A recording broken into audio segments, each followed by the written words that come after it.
నేపాల్ అల్లకల్లోలం వెనుక అమెరికా ఉందన్న ఆరోపణలు గుప్పుమంటున్నాయి. డొనాల్డ్ ట్రంప్ పండిన కుట్రలో భాగంగానే నేపాల్లో తీవ్ర రాజకీయ సంక్షోభం నెలకొందనే అనుమానాలు బలపడుతున్నాయి. మొన్న శ్రీలంక, నిన్న బంగ్లాదేశ్, నేడు నేపాల్. ఇక పాకిస్తాన్ గురించి చెప్పాల్సిన అవసరం లేదు. భారత్ ను టార్గెట్ గా చేసుకునే దాని చుట్టూ ఉన్న దేశాల్లో అమెరికా అలజడి సృష్టిస్తోందన్న వాదనలు వినిపిస్తున్నాయి. ఓవైపు భారత్ తో స్నేహహస్తానికి ఊపిళ్లూరుతున్నట్లు బిల్డప్ ఇస్తున్న ట్రంప్ వెనుక నుంచి మాత్రం పెద్ద ప్లాన్ ని ఇంప్లిమెంట్ చేస్తున్నారని విశ్లేషకులు అభిప్రాయపడుతున్నారు. ఇదే అంశంపై ఇవాళ డిఎన్ఏలో మా ఎడిటర్ భరత్ డిస్కస్ చేద్దాం.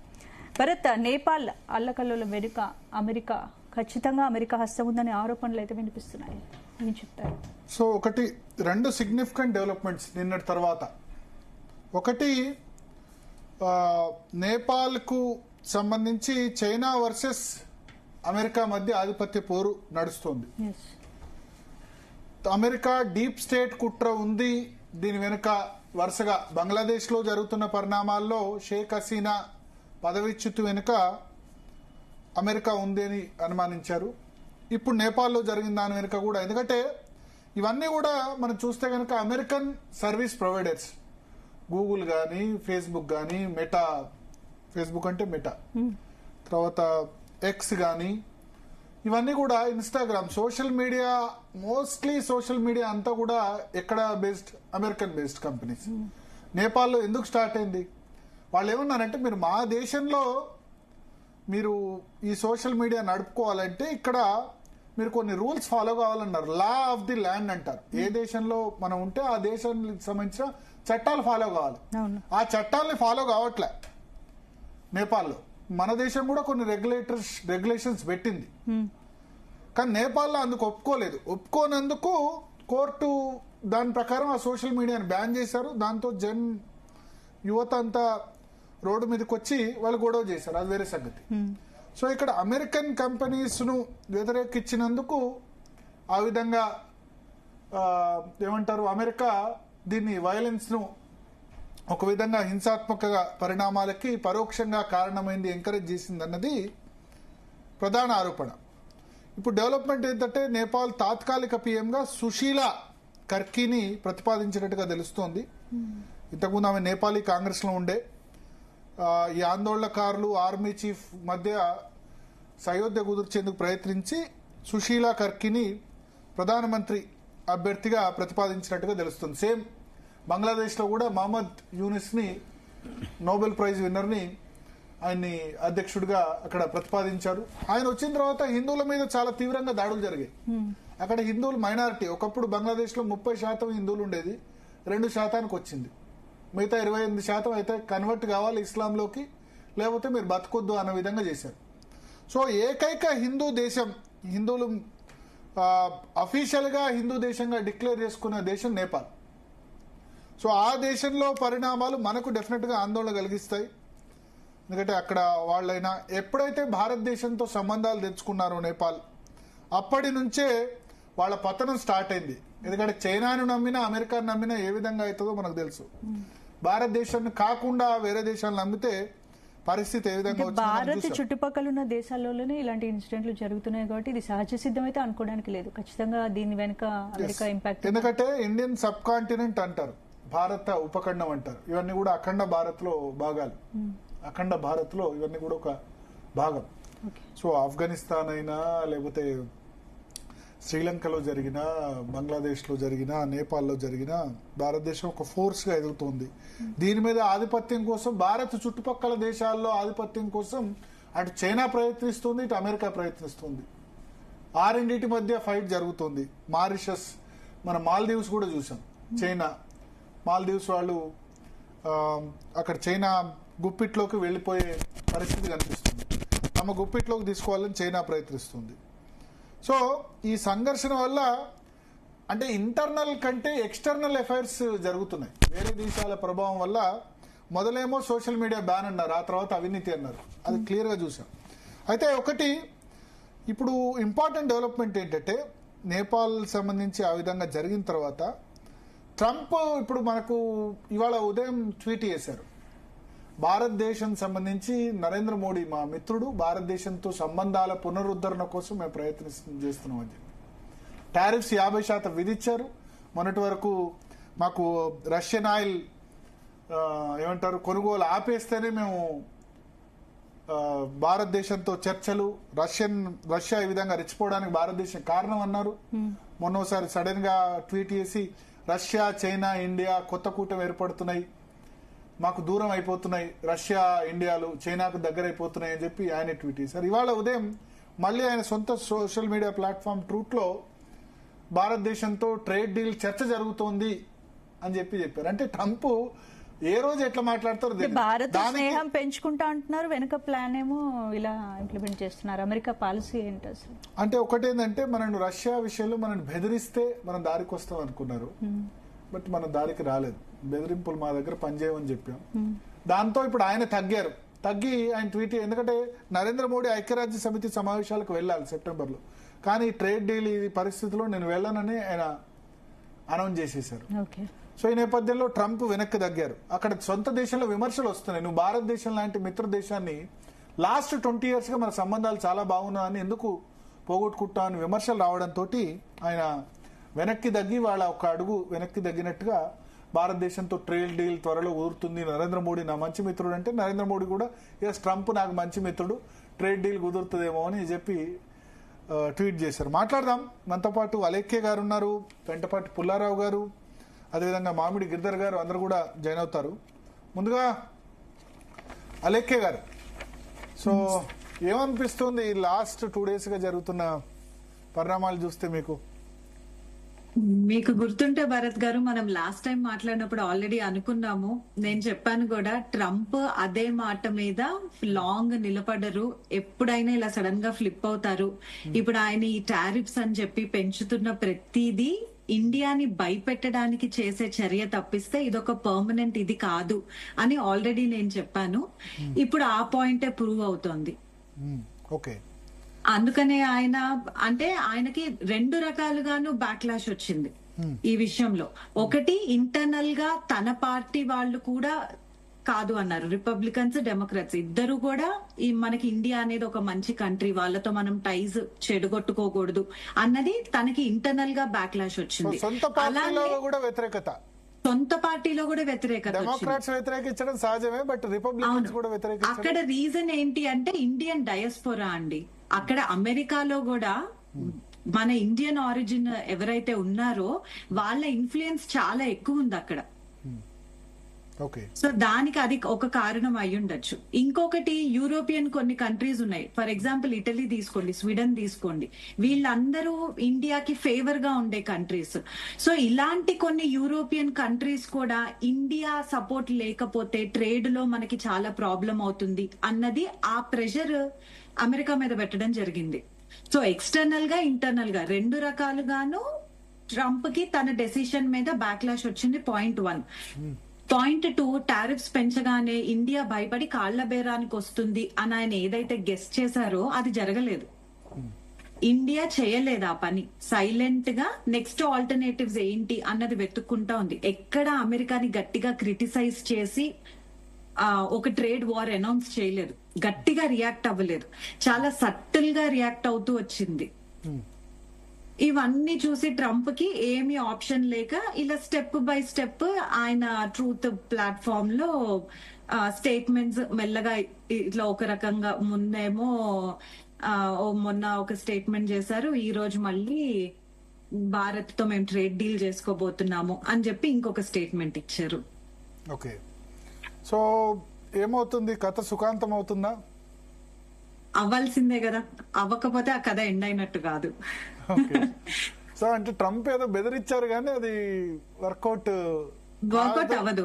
ఒకటేనండి, ఇప్పుడు మనం బతుకుతున్న ఇది ఈ ఏజ్ ఆఫ్ గ్లోబలైజేషన్. ఇది ఒక రకంగా చెప్పాలంటే వెస్టర్న్ కంట్రీసే ఇది మొదలు పెట్టాయి. ఓకే, ఇక్కడ నుంచి చైనా నుంచి రా మెటీరియల్ తీసుకెళ్ళనివ్వండి, ఇండియా నుంచి రా మెటీరియల్ తీసుకెళ్ళండి, తర్వాత మన దగ్గర ఎప్పుడైతే మ్యానుఫ్యాక్చరింగ్ ఈస్టర్న్ కంట్రీస్ లో బాగా బూస్ట్ అయిందో అప్పటి నుంచి ఫినిష్డ్ ప్రోడక్ట్స్ ఎక్స్పోర్ట్ చేసుకొనివ్వండి. మన వరల్డ్ అంతా చాలా ఇంటర్లింక్డ్ అయిపోయింది. ఇక్కడ ఇప్పుడు ఒక కంట్రీ సపోర్ట్ లేకుండా ఇంకొక కంట్రీ బతికే పరిస్థితి లేదు.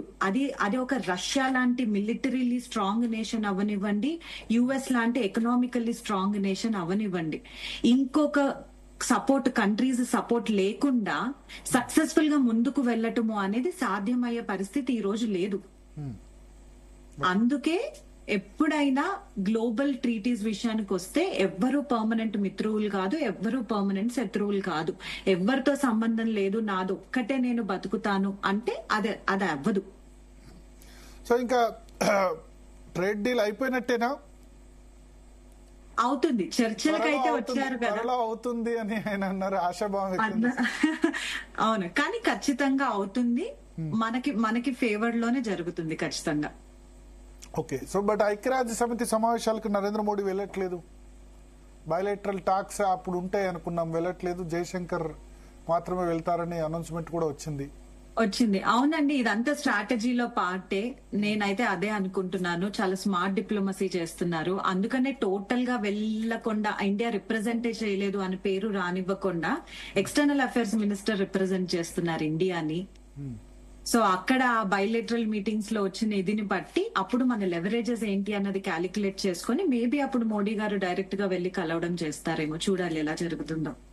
సో ట్రంప్ లాస్ట్ ఆయనకైతే రష్యా ఇండియా ఎక్కడ చైనాకు పోతున్నాయని ఒక మాట మాట్లాడారు. తర్వాత ఇవాళ ట్రేడ్ డీల్ దగ్గరకు వచ్చింది అని చెప్పి మాట్లాడారు. మళ్ళీ ప్లేట్ ఫిరాయించారని గ్యారంటీ ఏమైనా ఉందా? మొన్నటి వరకు సెకండ్ రే తర్వాత మళ్ళీ ఇంకా శాంక్షన్స్ ఉంటాయని కూడా మాట్లాడారు. శాంక్షన్ అన్న వర్డ్ కూడా వాడారు. అవును, శాంక్షన్స్ ఉంటాయన్న వర్డ్ వాడినా కూడా యూరోపియన్ కంట్రీస్ అండి, వాళ్ళు ఖచ్చితంగా దానికి అగెయిన్స్ట్ గా మాట్లాడేశారు. ఓపెన్ గా వాళ్ళు స్టేట్మెంట్స్ ఇచ్చారు. ఎందుకంటే రష్యా నుంచి ఆయిల్ ఇంపోర్ట్ చేసుకుంటున్నది అన్నది ట్రంప్ చూపిస్తున్న మెయిన్ కారణం. ఇండియా ఒక్కటేనా రష్యా నుంచి ఆయిల్ ఇంపోర్ట్ చేసుకుంటున్నది? కాదు కదా. యుఎస్ తో ఎలైన్ అయి ఉన్న ఇంకా చాలా దేశాలు కూడా రష్యాతో ఎన్నో రకాలుగా సంబంధాలు పెట్టుకొని ఉంది. ఈ టైంలో ఇండియాకి మాత్రమే శాంక్షన్స్ ఇవ్వటం తప్పు అనేది ట్రంప్ ని వరల్డ్ కంట్రీస్ చాలా ఖండిస్తున్నాయి. ఇవన్నీ ఇండియా తగ్గలేదు. ఇవన్నీ దృష్టిలో పెట్టుకొని నాకు తెలిసి ట్రంప్ అంత మూర్ఖుడు కూడా కాదు. ఇంకా శాంక్షన్స్ విధిస్తాను, ఇంకా టారిఫ్స్ పెంచుతాను అని ఆ లైన్స్ లో అయితే మాట్లాడరు. ఈ తగ్గుముఖం పట్టారు కదా, అది ఖచ్చితంగా తగ్గుతుంది. ఇండియాకి ఫేవర్ లో ఫర్దర్ గా డీల్స్ వస్తాయి. గిరిధర్ గారు, సో ఇవాళ పొద్దున్నే ట్రంప్ ట్రూత్ లో పోస్ట్ చేసిన పోస్ట్ చూసుంటారు, ఏమనిపించింది? ఆయన మాటకే నిలకడలేదండి. సరే, ఆయన నరం లేని నాలుకనా అలా కాదు. అంటే ఆయన ఒక బిజినెస్ మ్యాన్, దేశాన్ని నడిపించడం ఒక బిజినెస్ మ్యాన్ తరం కాదు. అది బిజినెస్ మ్యాన్ కంటే అతీతమైనటువంటి కొన్ని అంశాలు ఉంటాయి. కాబట్టి అది ఆయనకు అవగాహన లేదు, అర్థం కావట్లేదు. ఆయన చేసిన తప్పిదం ఏంటంటే ఈ టారిఫ్లు పెట్టి ప్రపంచాన్ని ఏదో విధంగా వంచి తనకు కావాల్సినటువంటి రిజల్ట్స్ తీసుకుందామని ప్రయత్నం చేశాడు ఆయన. ఆల్రెడీ ఈ ఒత్తిడికి తల ఒగ్గి మనకు జపాన్ కావచ్చు, కొరియా కావచ్చు, మలేషియా, ఇండోనేషియా కావచ్చు, లేదా మనకు యూకే కావచ్చు, మనకు యూరోప్ కావచ్చు, ఇవన్నీ కూడా ఆల్రెడీ దాసోహం అన్నాయి. కానీ పెద్ద దేశాలు ఏవైతే ఉన్నాయో, మనకు రష్యా కావచ్చు, మనకు ఇది మన చైనా కావచ్చు, భారతదేశం కావచ్చు, వీళ్ళు ముగ్గురు కూడా ససేమిరా అంటున్నాం. కొంత కన్సెషన్ ఇవ్వడానికి సిద్ధపడ్డాం మనము. యాక్చువల్ గా పీయూష్ గోయల్ గారి టీమును తర్వాత అమెరికన్ టీం ఇద్దరు కలిసి ఒక ఒప్పందానికి, ఒక పర్టికులర్ స్థాయికి మనం ఆల్రెడీ ఒప్పుకున్నాం. మనం ఇంతవరకు ఇవ్వనంత కన్సెషన్స్ ఆల్రెడీ అమెరికాకి ఇవ్వడానికి సిద్ధపడ్డాం. ఈ ట్రేడ్ మన ఇద్దరు ఒప్పుకున్నటువంటిది ఒక డాక్యుమెంట్ ఆయన ముందర పెడితే దాన్ని ఆయన తిరస్కరించాడు. సో ఒక మాక్సిమలిస్ట్ పొజిషన్ తీసుకుంటున్నాడు. మనం యాక్చువల్ గా మనం ప్యాక్ ఆట ఆడేటప్పుడు మనం దాంట్లో మీరు బెట్టింగ్ చేశారనుకోండి, దాంట్లో 3 పత్తాల ఆట ఆడతాం కదా మనం. ఎదుటి వ్యక్తి దగ్గర ఏ కార్డ్స్ ఉన్నాయో తెలియదు, మీ దగ్గర ఉన్న అతనికి తెలియదు. కానీ మీ దగ్గర ఉన్నటువంటి కార్డ్స్ ని మీరు ఏం చేస్తారు, ఏదో విధంగా అతన్ని భయపెట్టడానికి చాలా ఎక్కువ మోతాదు, ₹1,00,000 2,00,000 దాంట్లో వెనక పెట్టారనుకోండి, అంటే వీడి దగ్గర చాలా గొప్ప పత్తాలు ఉండొచ్చు అని చెప్పి వాడు భయపడిపోయి వాడు మీరు డ్రాప్ అయిపోయి వెళ్ళిపోయేటువంటి పరిస్థితి. అటువంటి ఒక విధమైనటువంటి మాక్సిమలిస్ట్ పొజిషన్ తీసుకుంటాడు డొనాల్డ్ ట్రంప్. దాని మనకి ఇంగ్లీష్ లో ఏమంటారంటే టు ద ప్రో పొజిషన్ అంటారు. ఆ పొజిషన్ వెళ్ళిపోతాడు ఆయన.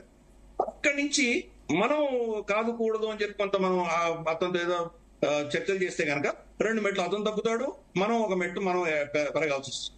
కాబట్టి ఇటువంటి మాక్సిమలిస్ట్ పొజిషన్ నుంచి మధ్యలో ఎక్కడో అతను వస్తాడు. ఇప్పుడు 50% తగ్గించమన్నాం అనుకోండి, బహుశా మనకు అతను 20% ఇవ్వాలని నిర్ణయించుకున్నాడు అనుకోండి, మనం 30% ఒప్పుకుంటే కనుక అతను లాభమే కదా.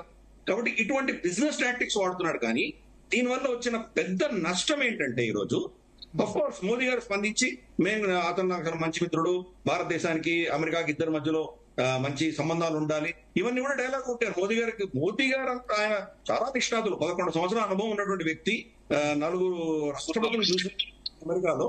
కాబట్టి ఆయన తక్కువ అంచనా వేయడానికి వీల్లేదు. మాటలు చెప్పడం మీరు చెప్పారు, నేను చెప్తాను అంతే. మోదీ గారు అదే ఉంటుంది స్టాండ్. మీరు టారిఫ్లు తగ్గించిన రోజు నేను మాట్లాడతాను.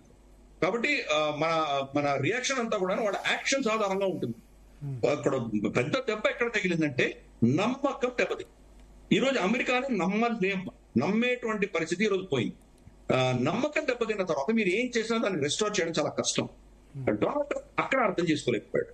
అతను వేసిన ఈ టారిఫ్లన్నీ కూడా ఏదో టెంపరీగా బెదిరిస్తే కనుక దాసోహం అంటారు, నేను కంట్రోల్ అధీనంలో తీసుకోవచ్చని ప్రయత్నం చేశాడు. ఇన్ఫాక్ట్ మెక్సికో లాంటి దేశం ఫస్ట్ రెసిస్ట్ చేసినాయి, తర్వాత ఎప్పుడైతే దాసోహం అన్నాయో ఇంకా పిండడం మొదలు పెట్టాడు వాడు. ఇన్ఫాక్ట్ వాడు కంప్లీట్ గా నా ముందర మోకరిల్లారు అని చెప్పి ఒక స్టేట్మెంట్ కూడా ఇష్యూ చేశారు. మోదీ గారు 4 ఫోన్ కాల్స్ ట్రంప్ చేసినా గానీ మోదీ గారు కాల్స్ ఎత్తలేదు అని మనకి రిపోర్ట్స్ వచ్చాయి. ఇది మన దేశంలో వచ్చిన రిపోర్ట్ కాదు, ఎక్కడో మనకు యూరోప్ నుంచి వచ్చినటువంటి, జర్మనీ ఎక్కడి నుంచి వచ్చినటువంటి రిపోర్టింగ్. నా ఫోన్ కాల్స్ ఎత్తలేదు. ఎందుకు? ఫోన్ కాల్ ఎత్తుంటే ఏమై ఉండేది? నేను ఆల్రెడీ మోదీని బెదిరించాను, మోదీ నాకు కాళ్ళకు దండం పెట్టేశాడు, అయిపోయింది, అమెరికా మొత్తం భారతదేశాన్ని ఏం కావాలంటే అది అమ్ముకోవచ్చు, ఇటువంటి డైలాగ్ కొట్టుండేవాడు. ఇక్కడ ఆపోజిషన్ మనకు తెలిసిన విషయం ఏదో సరెండర్ మోదీ అని ఆల్రెడీ చేస్తున్నారు కదా. కాబట్టి దానికి వ్యతిరేకంగా కాదు, నేను అలా అనలేదు, మేమిద్దరం ఏదో సత్సంబంధాలతో మాట్లాడుకున్నాం, ఇవన్నీ మోదీ గారు ఎంత చెప్పినా ఎవరు వినరు కదా. అందుకని అటువంటి వ్యక్తితో మాట్లాడకపోవడమే ఉత్తమం అని చెప్పి మోదీ గారు కంప్లీట్ గా అవాయిడ్ చేశారు. ఇది వాళ్ళ ప్రభుత్వము మన ప్రభుత్వము అఫీషియల్ లెవెల్లో చర్చలు జరగాల్సిందే. వాళ్ళ కామర్స్ డిపార్ట్మెంట్ మన కామర్స్ డిపార్ట్మెంట్ చర్చలు చేయాల్సిందే అని మనం నిర్ణయించాం. ట్రంప్ కి అన్నిటికంటే బాగా నొప్పి కలిగించేది, అతని అహంకారానికి పెద్ద దెబ్బ కొట్టేది ఏంటంటే అతన్ని ఇగ్నోర్ చేయడం. మిగతా దేశాలు ఏం చేశాయి? ఫర్ ఇన్స్టెన్స్ మనకు కెనడా లేదా మనకు మెక్సికో, ఇవన్నీ ఏమంటే ప్రతి దాడి చేసే వాళ్ళ మీద, అమెరికా మీద ఆంక్షలు విధించడం, వాళ్ళ మీద టారిఫ్లు వేయడం, వాళ్ళ ప్రొడక్ట్స్ ని కొనుక్కోపోవడం, ఇటువంటివన్నీ చేశారు వాళ్ళు. అది కూడా ఆయనకి ట్రంప్ కి ఇష్టమే. ఎందుకంటే తను యుద్ధం చేస్తున్నప్పుడు తనకు సమర్థించే వాళ్ళు ఉండాలి, తనకు వ్యతిరేకంగా ఉన్న వాళ్ళు ఇద్దరు కావాలి. తనని కంప్లీట్ గా ఇగ్నోర్ తట్టుకోలేడు. అది మోదీ గారు చేశారు, కంప్లీట్ గా ఇగ్నోర్ చేశారు డొనాల్డ్ ట్రంప్. దాంతో ఈ రోజు ఆయనే బెట్టు దిగుతున్నాడు. మనకు ఇంగ్లీష్ లో ఇంకొక పదం ఆఫ్ ర్యాంపింగ్ అంటారు. అంటే మీరు మనకు హైవే ఎక్కేశారు, పైన ఒక బ్రిడ్జ్ ఎక్కారు, బ్రిడ్జ్ ని ఎలా దిగాలో మీకు తెలియదు. ఆ ర్యాంప్ నుంచి కిందికి రావడానికి ఏదో సొల్యూషన్ ఉండాలి. ఆఫ్ ర్యాంపింగ్ అన్నది మనకు ఆయన ఈ రోజు ప్రయత్నం చేస్తున్నాడు. ఆయన మెల్లిమెల్లిగా ట్రై చేస్తున్నాడు. మోదీ నా మిత్రుడు, కానీ ఆయన ఏం చేస్తున్నాడు ఇప్పుడు నాకు నచ్చట్లేదు, ఇవన్నీ మెల్లిగా మొదలు పెట్టాడు. నిజంగా చూస్తే కనుక ఇందాక ఆవిడ చెప్పినట్టు మనకు టారిఫ్ అనేది రష్యా నుంచి చమురుకుంటున్నందుకు కాదు, దానికి దీనికి ఏం సంబంధం లేదు. ఒకవేళ అది కనుక విషయం ఉంటే కనుక ప్రపంచవ్యాప్తంగా రష్యా నుంచి ఎవరెవరైతే చమురుకుంటున్నారో వాళ్ళందరి మీద ఒకటే టారిఫ్ వేయవలసింది, అది వేయలేదు ఆయన. 2 ఒక్కొక్క దేశానికి సపరేట్ కారణాలు ఇస్తున్నాడు ఆయన. ఫర్ ఇన్స్టెన్స్ ఆయన ఇచ్చినటువంటి మెయిన్ కారణం ఏంటంటే, ఈ టారిఫ్లు ఎందుకు వేస్తున్నానంటే అమెరికా నుంచి అందరూ అమెరికాకు అమ్ముతున్నారు, కానీ మా దేశంలో తయారైనవి ఏ దేశం కొనట్లేదు. కాబట్టి ట్రేడ్ ఇంబ్యాలెన్స్ ఉంది. ఈ ట్రేడ్ ఇంబ్యాలెన్స్ లో అమెరికా నష్టపోతోంది, కాబట్టి నేను టారిఫ్లు వేసి దాన్ని కరెక్ట్ చేస్తున్నాను అని లాజిక్ ఇచ్చాడు. మరి ఆ లాజికే సత్యం అయితే బ్రెజిల్ మీద 50% ఎందుకు ట్యాక్స్ వేసాడు ఆయన? ఎందుకంటే బ్రెజిల్ దీనికి ఉల్టా. బ్రెజిల్ యాక్చువల్గా అమెరికా నుంచి ఎక్కువ కొంటాం, బ్రెజిల్ నుంచి అమెరికా చాలా తక్కువ కొంటాం. ఈ ట్రేడ్ ఇంబ్యాలెన్స్ అమెరికా ఫేవర్ లో ఉంది బ్రెజిల్ కి సంబంధించి. అయినా వాళ్ళ మీద 50% ఎందుకు వేశాడు? దానికి కుంటు చాపు చెప్పాడు. అక్కడ ఉన్నటువంటి జే బోల్సనారో గత ప్రధాని ఎవరైతే ఉన్నారో అతని మీద కోర్టు కేసు నడుస్తున్నాయి, అతని మీద మీరు కేసులు పెట్టడానికి వీల్లేదు, అతను నా ఫ్రెండ్, కాబట్టి అతని మీద కేసు ఉన్నంత వరకు, అతన్ని మీరు ప్రాసిక్యూట్ చేసేంత వరకు నేను మీద అడిషనల్ గా 225% వేస్తాను అంటున్నాడు. అంటే దేనికి సంబంధం లేదు అని ఏది నిర్ణయిస్తే అదే నిర్ణయిస్తున్నాడు. పొద్దున్న నిద్రలేగానే అతనికి బుర్రలో ఏది వస్తే అది చేస్తున్నాడు. కాబట్టి అటువంటి వ్యక్తితో మనం డీల్ చేయలేం. కానీ అమెరికా ఒక మహా పెద్ద శక్తి, వాళ్ళని ఇగ్నోర్ కూడా చేయాలి. కాబట్టి నేను ఎలా ట్రీట్ చేయాలన్న విషయంలో మనం ఆచితూచి వ్యవహరిస్తున్నాము. వాళ్ళు మంచి మాటలు మాడితే మనం కూడా మంచి మాటలు మాడతాం. అతను ట్రూత్ సోషల్ లో ట్వీట్ చేస్తే మనం ఎక్స్ మన ట్విట్టర్ లో ట్వీట్ చేస్తున్నారు మోదీ గారు. ఆయన ఫోన్ చేస్తే ఫోన్ ఎత్తట్లేదు. పీయూష్ గోయల్ తర్వాత స్కాట్ బెసెంట్ మీతో మాట్లాడుకోండి వదిలేశారు. ప్లస్ బ్రెజిల్, ఈవెన్ బ్రిక్స్ లో కూడా షీ జిన్పింగ్, తర్వాత వ్లాడిమిర్ పుటిన్, మనకు లూలా డిసిల్వా, వీళ్ళందరూ వస్తే మోదీ గారు వెళ్ళాల, జయశంకర్ గారిని పంపించారు. సో రెండు సిగ్నల్స్ మనం ఇస్తున్నాం. మనం అక్కడ SCO సమ్మిట్ కి వెళ్ళంగానే కమ్ముతుంది. ఇమ్మీడియట్ గా ఆయన ట్వీట్ ఏం చేశాడు ఆయన డొనాల్డ్ ట్రంప్, రష్యాని భారతదేశాన్ని రెండు డీప్ డార్కెస్ట్ చైనా కోల్పోయామని చెప్పి ట్వీట్ చేశాడు. ఇప్పుడు ఈ రోజు అడిగితే కానీ అదేం కాదు, అట్లాంటిది ఏం లేదు, భారతదేశం మళ్ళీ మా కూటమిలోనే ఉంటుందని ఈ రోజు స్టేట్మెంట్ ఇచ్చాడు. అందుకని ఒక రోజు ఇచ్చిన స్టేట్మెంట్ కి ఇంకో రోజు ఇచ్చిన స్టేట్మెంట్ కి ఎటువంటి బేసిస్ ఉండదు, దాన్ని ఎవరు నమ్మలేరు. కాబట్టి ఈ రోజు గణనీయంగా దెబ్బతిన్నది ఏంటంటే అమెరికా నుంచి ఒక నమ్మకం అన్నటువంటి కాన్సెప్ట్ భయంకరంగా దెబ్బతిన్నాం. అందుకని వాళ్ళని ఒక పట్టాన మనం దాన్ని నమ్మేటువంటి పరిస్థితి లేదు. చూస్తే మనకు మన తేజస్ MK1A కావచ్చు, లేదా మనకు ఆన్కాక్ కావచ్చు, మనం జనరల్ ఎలక్ట్రిక్ నుంచి మనం ఇంజన్స్ కొందామని చెప్పి ఒప్పుకున్నాం. మనం ఆ ఒక్క విషయంలోనే ఈ రోజు అమెరికా మీద మన డిపెండెన్సీ అనేది చాలా తీవ్రంగా ఉంది. దానిని అస్త్రంగా వాడుకుంటున్నారు. 2.5 సంవత్సరాలు డిలే చేశారు F404 అన్నటువంటి ఇంజిన్ మన ఇప్పుడున్నటువంటి తేజస్ గారు పెట్టడానికి. మళ్ళీ ఇంకో 97 ఎయిర్ క్రాఫ్ట్స్ మన ప్రభుత్వం ఆర్డర్ ఇచ్చింది. మొత్తం 180 ఎయిర్ క్రాఫ్ట్స్ ఆర్డర్ ఇచ్చాం మనం HAL కి. దీనికి 213 ఇంజిన్స్ కావాలి. ప్రస్తుతానికి మార్చిలో ఒక ఇంజిన్ ఇచ్చారు, జూలైలో ఒక ఇంజిన్ ఇచ్చారు. 213 కావాలి మనకి. ఇప్పటివరకు వాళ్ళకి ఇచ్చింది 2 ఇంజిన్స్. ఆగస్టులో 2 ఇస్తామన్నారు, ప్రతి నెల 2 ఇస్తామన్నారు, ఆగస్టులో ఇవ్వనే లేదు. కాబట్టి దాన్ని అస్త్రంగా వాడుకుంటున్నారు వాళ్ళు. అక్కడ మనం ఇరుక్కుపోయాం. ఈ రోజు వేరే దేశం నుంచి ఒక ఇంజిన్ తీసి పెట్టలేము. ఎందుకంటే మన ఎయిర్ క్రాఫ్ట్ డిజైనింగ్ అంతా కూడా ఇంజిన్ ఆధారంగా ఉంటుంది. ఆ ఇంజిన్ ఆధారంగా దాని ఏరోడైనమిక్స్, దాని స్టెబిలిటీ, సెంటర్ ఆఫ్ గ్రావిటీ, దాని థ్రస్ట్, ఇవన్నీ కూడా దాని మీద ఆధారంగా దాన్ని డిజైన్ చేస్తారు. మనం ఈ 404 ఇంజిన్ ఆధారంగా మనం చేసాం. ఇప్పుడు అది మనల్ని అస్త్రంగా వాడుకొని మనల్ని పీడిస్తున్నారు. కాబట్టి నెక్స్ట్ జనరేషన్ వచ్చేసరికి మన సఫ్రాన్ తోటి, ఫ్రాన్స్ సఫ్రాన్ తోటి మనం ఒక ఒప్పందం కుదుర్చుకున్నాము. జాయింట్ గా డెవలప్ చేస్తాం. దాని IP కూడా, ఇంటెలెక్చువల్ ప్రాపర్టీ కూడా భారతదేశంలో ఉండబోతుంది. 3 లేటెస్ట్ గా ఈ రోజు మీకు విజువల్స్ చూస్తుంటే కనుక కావేరీ డెరివేటివ్ ఇంజిన్ KDE అని మన దేశంలో తయారైనటువంటి ఇంజిన్ కి ఆఫ్టర్ బర్నర్ యాడ్ చేసాం ఫస్ట్ టైం. అఫ్ కోర్స్ ఇంకా దాని సర్టిఫికేషన్ అవ్వలేదు, టెస్టింగ్ పూర్తిగా అవ్వలేదు, కానీ ఇది చాలా పెద్ద శుభపరిణామం. మోదీ గారు మన 15th ఆగస్ట్ ఇచ్చిన స్పీచ్ లో 10 ఏళ్లలో భారతదేశంలో తయారైనటువంటి ఫైటర్ ఎయిర్ క్రాఫ్ట్ ఉండబోతోంది అని చెప్పారు. కాబట్టి దాని యొక్క నాటి ఇది అని మనం భావించవచ్చు. కాబట్టి సత్యాన్ని మనం చూసుకుంటున్నాం. ఈ రోజు అమెరికా తోటి మనకి ఎటువంటి డిపెండెన్సీస్ ఉన్నాయో క్రమేపీ దాని నుంచి మనం దూరం వెళ్ళిపోతాం. 2014లో మన ఫారెక్స్ రిజర్వ్స్ 75% డాలర్ డినామినేటెడ్ ఉన్నాయి. ఈ రోజు స్టోరీ కట్ చేస్తే 50% మాత్రమే ఉంది. అంటే 25% డాలర్ నుంచి బయటికి వెళ్ళిపోయాము.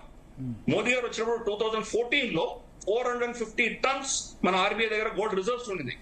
ఈ రోజు 900 టన్నులు, ఆల్మోస్ట్ 890-900 టన్స్ మనం మనం రిజర్వ్ పెట్టుకున్నాం. డబుల్ చేశారు మోదీ గారు. 75 ఏళ్లలో మనకి ఎంత బంగారం తెచ్చుకున్నామో దాన్ని 10 ఏళ్లలో డబుల్ చేశారు. కాబట్టి మనం క్రమేపీ డాలర్ నుంచి బయటకు వెళ్తూ మన రూపాయిని స్ట్రెంత్ చేసుకుంటూ, ఆయన ఏ ఊరికి వెళ్ళినా, ఏ దేశానికి వెళ్ళినా UPI అని పుష్ చేస్తున్నారు. అంటే వాళ్ళ సంబంధించినటువంటి టెక్నాలజీకి ప్రత్యామ్నాయాలు మనం తీసుకొస్తున్నాం. చూస్తూ 100 పైబడి దేశాల్లో UPI యాక్సెప్ట్ అవుతుంది, రూపే యాక్సెప్ట్ అవుతుంది. కాబట్టి వాళ్ళ ఏదైతే స్విఫ్ట్ కానీ, వాళ్ళ Amex కార్డ్స్, వాళ్ళ వీసా, మాస్టర్ కార్డ్స్ ఏవైతే ఉన్నాయో దానికి ప్రత్యామ్నాయాలు మనం భారతదేశం క్వాక్ట్ గా అమెరికాని డిస్టర్బ్ చేయకుండా మన దీన్ని మనం ప్రపంచవ్యాప్తంగా తీసుకువెళ్తున్నాం. కాబట్టి అమెరికాని మనం టర్మ్ లో డీల్ చేయడానికి మనం ఆల్రెడీ మన దగ్గర ప్లాన్ నడుస్తోంది. కానీ ఇప్పుడు వాళ్ళతో అదే పనికి యుద్ధం చేసి వాళ్ళతోటి కయ్యానికి కాలు దువ్వి మనం గొడవ పెట్టుకుంటే మన లాభం లేదు. కాబట్టి ఆ దిశగా మనం ప్లాన్ చేస్తాం. కాబట్టి మన స్ట్రాటజీస్ అన్ని కూడాను లాంగ్ టర్మ్ స్ట్రాటజీస్ ఉన్నాయి. షార్ట్ టర్మ్ లో ఏంటంటే ట్రాన్సాక్షన్లే ఉంటాయి. నువ్వు వాళ్ళతో బాగా మాట్లాడితే నేను కూడా నీతో బాగా మాట్లాడు, నన్ను నువ్వు అవమానిస్తే నేను ఇగ్నోర్ చేస్తాను. అటువంటి స్ట్రాటజీ మోదీ గారు అడాప్ట్ చేశారు. కాబట్టి చాలా అద్భుతంగా ఈ రోజు భారతదేశాన్ని చూసి ధైర్యం తెచ్చుకొని మిగతా దేశాలు కూడా ప్రవర్తిస్తున్నాయి. లేటెస్ట్ మీరు చూసారంటే ఇన్ఫాక్ట్ డొనాల్డ్ ట్రంప్ ని నోబెల్ ప్రైజ్ కి నామినేట్ చేసినటువంటి Israeli prime minister Benjamin Netanyahu ఈ రోజు ఆయన ట్వీట్ చూడండి. ఆయన ఖతార్ లో చేసిన బాంబింగ్ తర్వాత ఏం చెప్పారంటే, ఎక్కడ దీనికి కూడా డొనాల్డ్ ట్రంప్ క్రెడిట్ తీసుకుంటాడో అని ఆయన ట్వీట్ లో ఏం చెప్పాడంటే, దీనికి మొత్తం బాధ్యత మేమే వహిస్తున్నామని చెప్పాడు. అంటే ఇంకెవరి ప్రమేయం లేదంటే ఫస్ట్ ఫండమెంటల్ అని చెప్పలేదు, డొనాల్డ్ ట్రంప్ ప్రమేయం లేదు అని చెప్తున్నాడు. నేనే చేస్తున్నాను, ప్రతిదానికి ఆయన క్రెడిట్ తీసుకుంటున్నాడు కదా. ఇప్పుడు మన దేశంలో ఉన్నటువంటి చిన్న కయ్యాల కూడా మనం మెయిన్ చూస్తున్నాం. మనం ప్రతి దాంట్లో డొనాల్డ్ ట్రంప్ జోక్యం చేసుకుని ఆయన చేస్తున్నాడు అని అనుకుంటున్నాం కదా. కాబట్టి మోదీ గారిని చూసి మన దేశంలో మనం ఎలా ట్రీట్ చేస్తున్నాం మోదీ గారిని చూసి కొన్ని దేశాలు కూడా దాన్ని ప్రవర్తిస్తున్నాయి. ఇన్ఫాక్ట్ ఇజ్రాయలీ జెరూసలేం పోస్ట్ వాళ్ళు స్పష్టంగా రాశారు డొనాల్డ్ ట్రంప్ ఎలా ట్రీట్ చేయాలో. ఈ రోజు గత 2 నెలలుగా మనం చూస్తే కనుక భారతదేశం ట్రీట్ చేసిన అద్భుతమైనటువంటి విధానం మనం కూడా దాంట్లోంచి నేర్చుకోవాల్సిన పాఠాలు చాలా ఉన్నాయని వాళ్ళు కూడా చెప్తున్నారు. కాబట్టి డొనాల్డ్ ట్రంప్ తో మనం నమ్మకం అంటే ఉండదండి. రేపటి రోజు ఏదైనా కొన్ని ట్రేడ్ డీల్ చేసినా కానీ కూడా ఆచితూచి వ్యవహరిస్తాము. అది మనకు ఏమంటారంటే మన ట్రేడ్ వర్టికల్ ఆధారంగా ఉంటుంది. అగ్రికల్చర్ వేరే ఉంటుంది, మనకు ఎలక్ట్రానిక్స్ వేరే ఉంటుంది, మనకు ఫార్మస్యూటికల్ వేరే ఉంటుంది. ఇంకా ఇట్లా ప్రతి ఒక ఐటమ్ వర్టికల్ గా సపరేట్ రేట్సే ఉంటాయి. డొనాల్డ్ ట్రంప్ అన్నట్టు ఒక రేట్ అంటూ ఉండదు. ప్లస్ ఈవెన్ అగ్రికల్చర్ లో కొన్ని ఇచ్చిపుచ్చుకోవడాలు ఉంటాయి. కొన్ని అంశాలు మనం వాళ్ళని యాక్సెప్ట్ చేస్తాం. సోయా బీన్స్ లాంటివి లేదా ఇంకేదైనా కొన్ని నట్స్ కానీ ఇటువంటి డ్రై ఫ్రూట్స్ కానీ ఏదో ఆ అంశాల్లో మనం కొంత తగ్గొచ్చు మనం. కానీ మన కీలకమైనటువంటి మన బియ్యము, ధాన్యాలు ఏవైతే ఉన్నాయో, పప్పు ధాన్యాలు, గోధుమ, ఇటువంటి అంశాల్లో మనం కాంప్రమైజ్ అవ్వము. కాబట్టి ఇది అంతా కూడా ట్రాన్సాక్షన్ లే ఉంటుంది. డొనాల్డ్ ట్రంప్ డెస్పరేట్ గా తన అహంకారానికి ఏదో ఒక విధమైనటువంటి ఎగ్జిట్ ట్రై చేస్తున్నాడు. Good luck to him. మనం ఎలా డీల్ చేయాలో మనం. పుల్లారావు గారు ఏమనిపించింది? ట్రంప్ తగ్గాడా? అయిపోయినట్టేనా ఇక ట్రేడ్ డీల్ అయిపోద్దా? ఆయన అయిపోయినట్టే ట్వీట్ పెట్టారు. ఫస్ట్ అండ్ ఫార్మోస్ట్ తప్పకుండా మన ఫారెన్ మినిస్టర్ అసెస్మెంట్ తప్పు చేశాడు కదా. వారు మార్చి 7th 9th ఏది మే 7 అయిపోయాక నేను చేశానని వదిలేసి వారికి నోబెల్ ప్రైజ్ ఇమ్మంటే అయిపోతుందేమో. ఈవేళ ఇబ్బంది లేకుండా ట్రంప్ ఎలాంటి తెలియదు వాళ్ళకి. ట్రంప్ ఎలాంటి బాగా తెలుసు. తప్పు అసెస్మెంట్ చేశారు. They can't escape it. అంటే ఎవరు అడగరు. అడిగేది కరెక్ట్ గా అపోజిషన్ అడిగేది వాళ్ళు లేరు. ఇది మీద బ్యాడ్ అసెస్మెంట్. వాళ్ళు పిచ్చోడు కరెక్టే, అన్ని చెప్పింది ఒప్పుకుంటాను, గిరిధర్ గారు చెప్పింది. కానీ వాళ్ళని ఎలా ట్యాకిల్ చేయాలి? వాళ్ళతో పంతమైతే ఇదే ఇంకెలా టెన్షన్ తో ఉంటాం. కరెక్టే, మోడీ గారు చాలా చక్కగా బిహేవ్ చేశారు ఆయన పద్ధతి తర్వాత. కానీ ఫెయిల్ అవ్వాం కదా. అంటే నేను అనుకుంటున్నా వెళ్ళి వాళ్ళు కాలు పట్టుకోమని అంటలేదు. Tackle him. సో మీ ఉద్దేశంలో అప్పుడు మనం ఇండియా పాక్ వార్ కు సంబంధించి మనం ఆయన వల్లే జరిగిందని చెప్తే కనుక ఈ పరిస్థితి వచ్చింది. ఆయన చేయలేదన్నారు మీరు. ఆయన చేసేదని చెప్పక్కర్లేదు, ఆయన చేయలేదన్నారు మీరు. అది ఇక్కడ ఏదో అపోజిషన్ ఏదో ఎటకాలం చేస్తాది, ఇవి చేస్తాది, జయరాం రమేష్ అని చెప్పాడని చేస్తే అది ఎవరిది తప్పు? ఏమంటారు, అన్ప్రిడిక్టబుల్ బిహేవియర్, ఇర్రాషనల్ బిహేవియర్, అవన్నీ ఒప్పుకుందాం. అన్ప్రిడిక్టబిలిటీ, ఇర్రాషనబిలిటీయే ఎక్స్పెక్ట్ చేస్తే ఇంకా అన్ప్రిడిక్టబుల్ ఇర్రాషనల్ కాదు కదా. It is something to be expected. ఎవరో మనం డీల్ చేస్తున్నాం, వాళ్ళకి యాంగర్ ఇష్యూస్ ఉన్నాయంటే వీ నో ఇట్. అన్ప్రిడిక్టబుల్ కాదు. Definitely they could not tackle him. ఇవాళ వచ్చింది. ఇంకా రోజు మనం ఇది కన్ఫరెన్స్ చేయటం ఇష్యూ అవ్వింది కదా. ఏమొచ్చింది? పాకిస్తాన్ క్రిప్టో కరెన్సీ కొన్నారు. ఎవరితోనూ కొనిపించాలో వద్దా? ఇది ఏంటిది? ఖతార్కి వెళ్ళారు. ఖతార్ వెళ్ళి వచ్చాక మార్చుకున్నారు మైండ్ డొనాల్డ్ ట్రంప్. తప్పకుండా Qatar and Saudi Arabia Pakistan తో కొంచెం మైస్ గా ఉండండి, మంచోళ్ళు, డబ్బులు ఇచ్చారు, చచ్చారు, ఏదో చేశారు. అది ఆబ్వియస్, ఎవరు అనలేవు. ఎందుకంటే 10 లక్షల మంది అక్కడ పనిచేస్తున్నారు. సౌదీ అరేబియాలో 50 లక్షల 30 లక్షలు. సో మాట్లాడలేము. ట్యాకిల్ చేయాలి కదా అనుకుంటున్నాను. మనకంత కీ పార్ట్నర్ కదా. రేపు ఈ ఏమంటారు, ఈ గ్లోబల్ కేపబుల్ సెంటర్స్ మీద పడతాడు, దాని మీద పడతాడు. మీకు డొనాల్డ్ ట్రంప్ ఫాలో అవుతున్నారో లేదో 2000 నుంచి కాదు, 2015 నుంచి కాదు, ఎర్లియర్ నుంచి కూడా. ఇదే వెరీ కనింగ్ ఫెలో. అంత అండర్ ఎస్టిమేట్ చేయకూడదు. అన్ని సాధించాడు. ఎప్పుడు ఏం నిలబడకుండా ప్రెసిడెంట్ అయిపోయాడు. ఓడిపోయాడు, మళ్ళీ ప్రెసిడెంట్ అవ్వాడు. అమెరికన్ హిస్టరీలో 200 సంవత్సరాల క్రితం అవ్వింది ఒకటే, 150 సంవత్సరాల క్రితం గ్రోవర్ క్లీవ్లాండ్. సో మనం ట్యాక్ చేసేవా లేదా కరెక్ట్ గా? పుల్లారావు గారు, ఇప్పుడు అమెరికా ఎందుకు చిన్న దేశాల రాజకీయాల్లో జోక్యం చేసుకోవాలని చూస్తోంది? భారత్ తో స్నేహం అంటూ భారత్ సరౌండింగ్స్ ఉన్న ఈ కంట్రీస్ పై ఎందుకు టార్గెట్ చేస్తుంది అనుకోవచ్చు? I disagree. అస్సలు ఏమి బంగ్లాదేశ్ ని ఏమంటాడు, వాడి డబ్బులు అనుకున్నా ఉంటే స్నేహం అంటాడు. నేపాల్ $1 ఇవ్వడం, ఎవరికి ఇవ్వడు. ఇంకా ఆయన ఈ కంట్రీస్ కి చెప్పిన మాటలు బూతులు తిట్టాడు. డబ్బు ఉంటే మాట్లాడతాడు. He is not interfering. అది Chinese laws. Nepal is Chinese laws, China laws. Bangladesh ఎవరు పట్టించుకున్నారు చెప్పండి? బంగ్లాదేశ్ ఏదో అయిపోతుంది అనుకుంటే చైనా కూడా పట్టించుకోలేదు కదా. శ్రీలంకను ఎవరు పట్టించుకున్నారు? మాల్దీవ్స్ ఎవరు పట్టించుకున్నారు? అంటే ఏంటి ఇక్కడ నేపాల్ లో ప్రస్తుతం ప్రభుత్వం బలహీనత వల్ల సంక్షోభం వచ్చిందా, లేదంటే చాలా అదృష్టం భారతదేశానికి. మనం చేయలేని పని సోషల్ మీడియా అని కాదు, అక్కడ వాళ్ళు చేసిన పని 2008లో గవర్నమెంట్ రాజాను తరివేశారు. అప్పుడు ఈ మహా government okay Manmohan Singh government whom I respect personally, వాళ్ళు ఒప్పుకున్నారు. ఎవరో మార్క్సిస్ట్ అంట, వాళ్ళు పార్టీస్ వెళ్ళి కింగ్ అని బయటికి తరువాయి అంటే అదేదో తరివేశారు. 200 సంవత్సరాల తర్వాత మనకి డైరెక్ట్ ఎనిమీ నెపాల్ అయిపోయింది. చైనీస్ ఫస్ట్ కంట్రీ వెళ్ళి నెపాల్ విజిట్ చేసిన ఎవరు?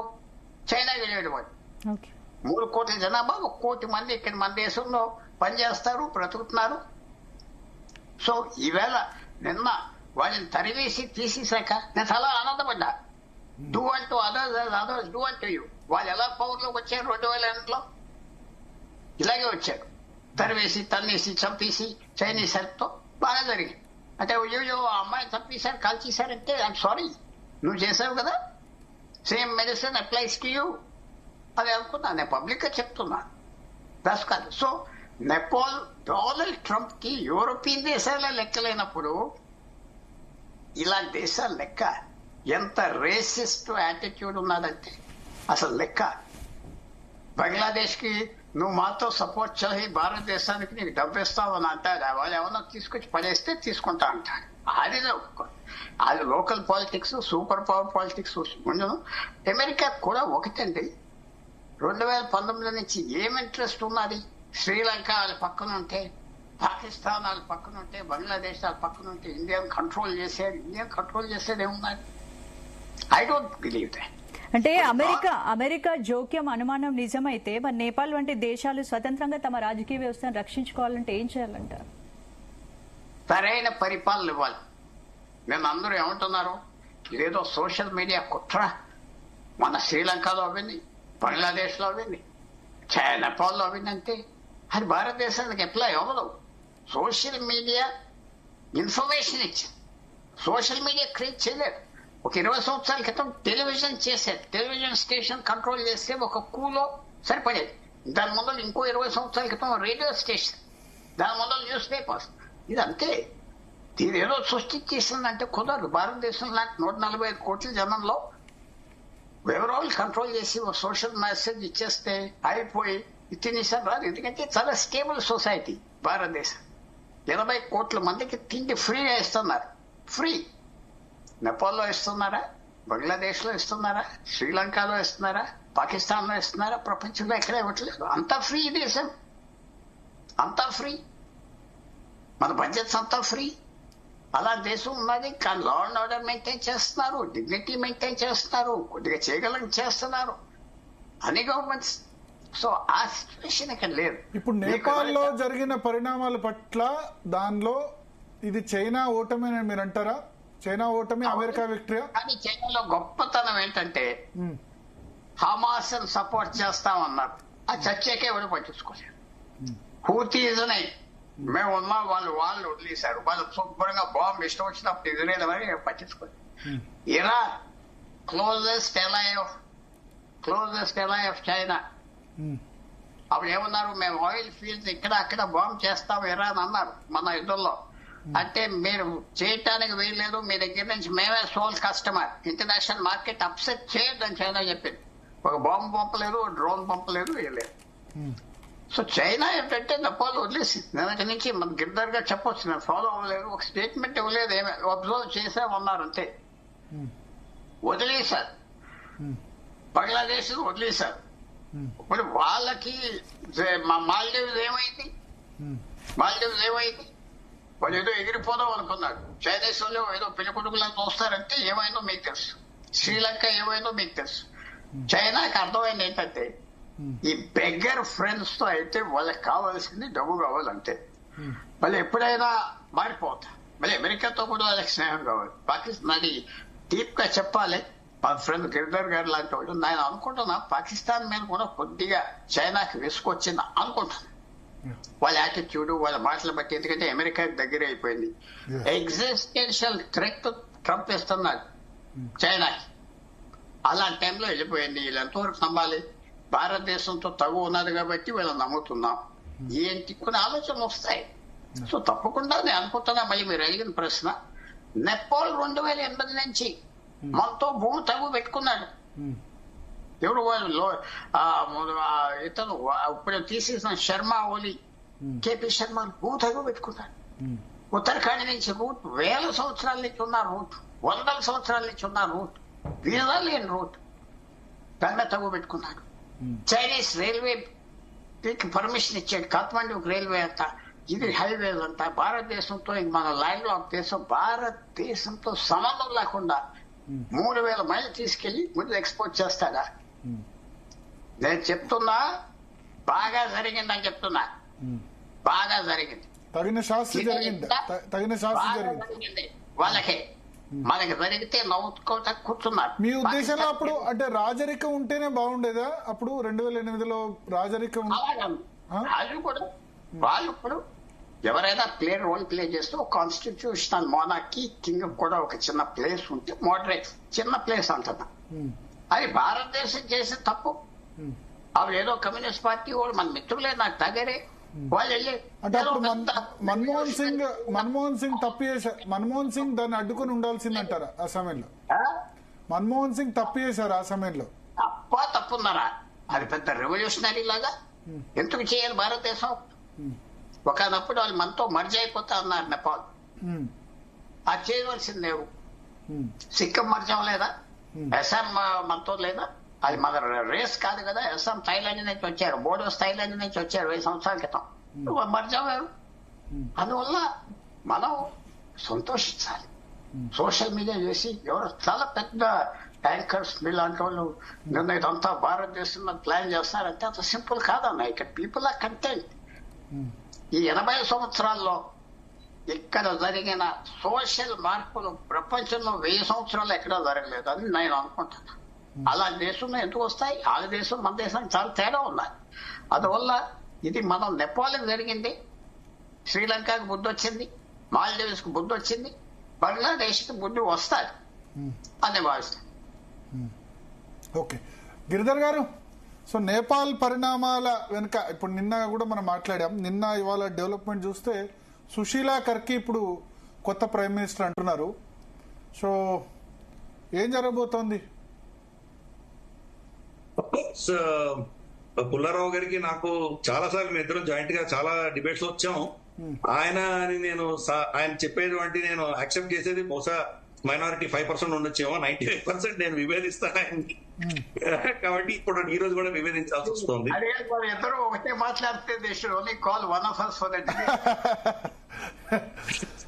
అది సో ఈ రోజు నిన్న మీరు కూడా అన్నారు రాజరికం రద్దు జరగకుంటేనే బాగుండేదని మీరు కూడా అన్నారు. ఆ విషయంలో అగ్రి అయ్యారు. అనలేదు, మళ్ళీ మీరు ప్లే చేసి చూడండి. మీరు అడిగారు అది, నేను ఏం చెప్పానంటే రాచరికం వచ్చినా అతని కొడుకు పారస్ అని ఉన్నాడు, అతను ఆల్రెడీ చేసి వెళ్లి చేసిన తర్వాత అతను కూడా నమ్మలేదు. తర్వాత ఏ రాజు వస్తాడో ఎటువంటి పరిస్థితులు ఉంటాయో మనకు తెలియదు. నేను చెప్పింది ఏంటంటే వాళ్ళ సంస్కృతి ఆధారంగా ఉండవలసినటువంటి చట్టం వస్తేనే వాడు బతుకుతాడు. రాచరికం ఉంటుందా ఇంకేది ఉంటుందో మనకు తెలియదు. ఈ డెమోక్రసీ ఏదైతే ఉందో, ఒక ఓటు ఎక్కువ వచ్చిన వాడు గెలుస్తున్నాడు అంటున్నారు, ఒక ఓటు తక్కువ వచ్చిన వాడు ఓడిపోతున్నాడు అంటున్నారు. ఈ యొక్క మోడల్ ఏదైతే ఉందో అది బైకామరల్ మోడల్, తర్వాత మనకు బ్రిటిష్ మోడల్ ఏదైతే ఉందో అది ఈ సాంస్కృతికమైన దేశాల్లో పని చేయదు. ఇక్కడ వేరే ప్రత్యామ్నాయాలు తీసుకొని రా. రాచరికం పెడతారా, మీరు ఇంకేదైనా పెడతారా, ప్రత్యామ్నాయం ఏదైనా కానీ కూడా వాళ్ళ సమాజం ఎలా జీవిస్తుందో దాని ఆధారంగా మీరు గవర్నెన్స్ మోడల్ తీసుకురావాలి. అది లేనంత వరకు ఇదే ఇబ్బంది మనకు. వాళ్ళ యూకేలో ఇదివరకు ఏముండేది? యూకేలో వాళ్ళకు ఏ కాన్స్టిట్యూన్సీ వెళ్ళినా కానీ వాళ్ళు తెల్ల జాతి వాళ్ళు, ప్రొటెస్టెంట్స్, ఆంగ్లో సాక్సన్స్. కాబట్టి వాళ్ళ మధ్యలో విభేదాలు ఏమి ఉంటాయి? ప్రభుత్వం దీన్ని శాసించాలా లేదా మార్కెట్ శాసించాలా? ఇటువంటి విభేదాలు తప్ప ఇంకేం ఉండేవి కాదు. ఇక్కడ మన సాంస్కృతికమైన కల్చరల్ దేశాలు ఇవన్నీ. కాబట్టి అటువంటి విభేదాలు పనికిరావు మన దగ్గర. దాంతో సమాజం చీలిపోతుంది. మనకి మన దేశంలో కూడా చూస్తున్నాం, కాంగ్రెస్ పార్టీని సపోర్ట్ చేసేవాళ్ళు మోదీ గారిని తిట్టక తప్పట్లేదు, మోదీ గారిని సపోర్ట్ చేస్తున్న వాళ్ళు రాహుల్ గాంధీని తిట్టక తప్పట్లేదు. దేశంలో సమాజాన్ని చీలిస్తే కానీ మనకు ఓట్లు రానటువంటి పరిస్థితి ఆ మోడల్లో ఉంది. ఆ మోడల్ ఉన్నంత వరకు వాడు బాగుపడలేదు. ఆ మోడల్ ని వాడుకొని చైనా ఇతరత్ర శక్తులు దాంట్లో జోక్యం చేసుకుంటాయి, దాన్ని దూరుతాయి. కాబట్టి ఆ మోడల్ మారాల్సిందే. మోడల్ ఉన్నంత వరకు ఆ దేశానికి భవిష్యత్తు లేదు. రాచరికం వస్తుందా అంటే ఒక వ్యక్తి బాగుండొచ్చు, తర్వాత వ్యక్తి దరిద్రుడై ఉండొచ్చు, మనకు తెలియదు. కాబట్టి మోడల్స్ అనేది వేరే దాన్ని ఆలోచించాలి. అంత సులభంగా మన టీవీ డిబేట్ లో 5 నిమిషాలు చెప్పేటువంటి మోడల్స్ కాదు.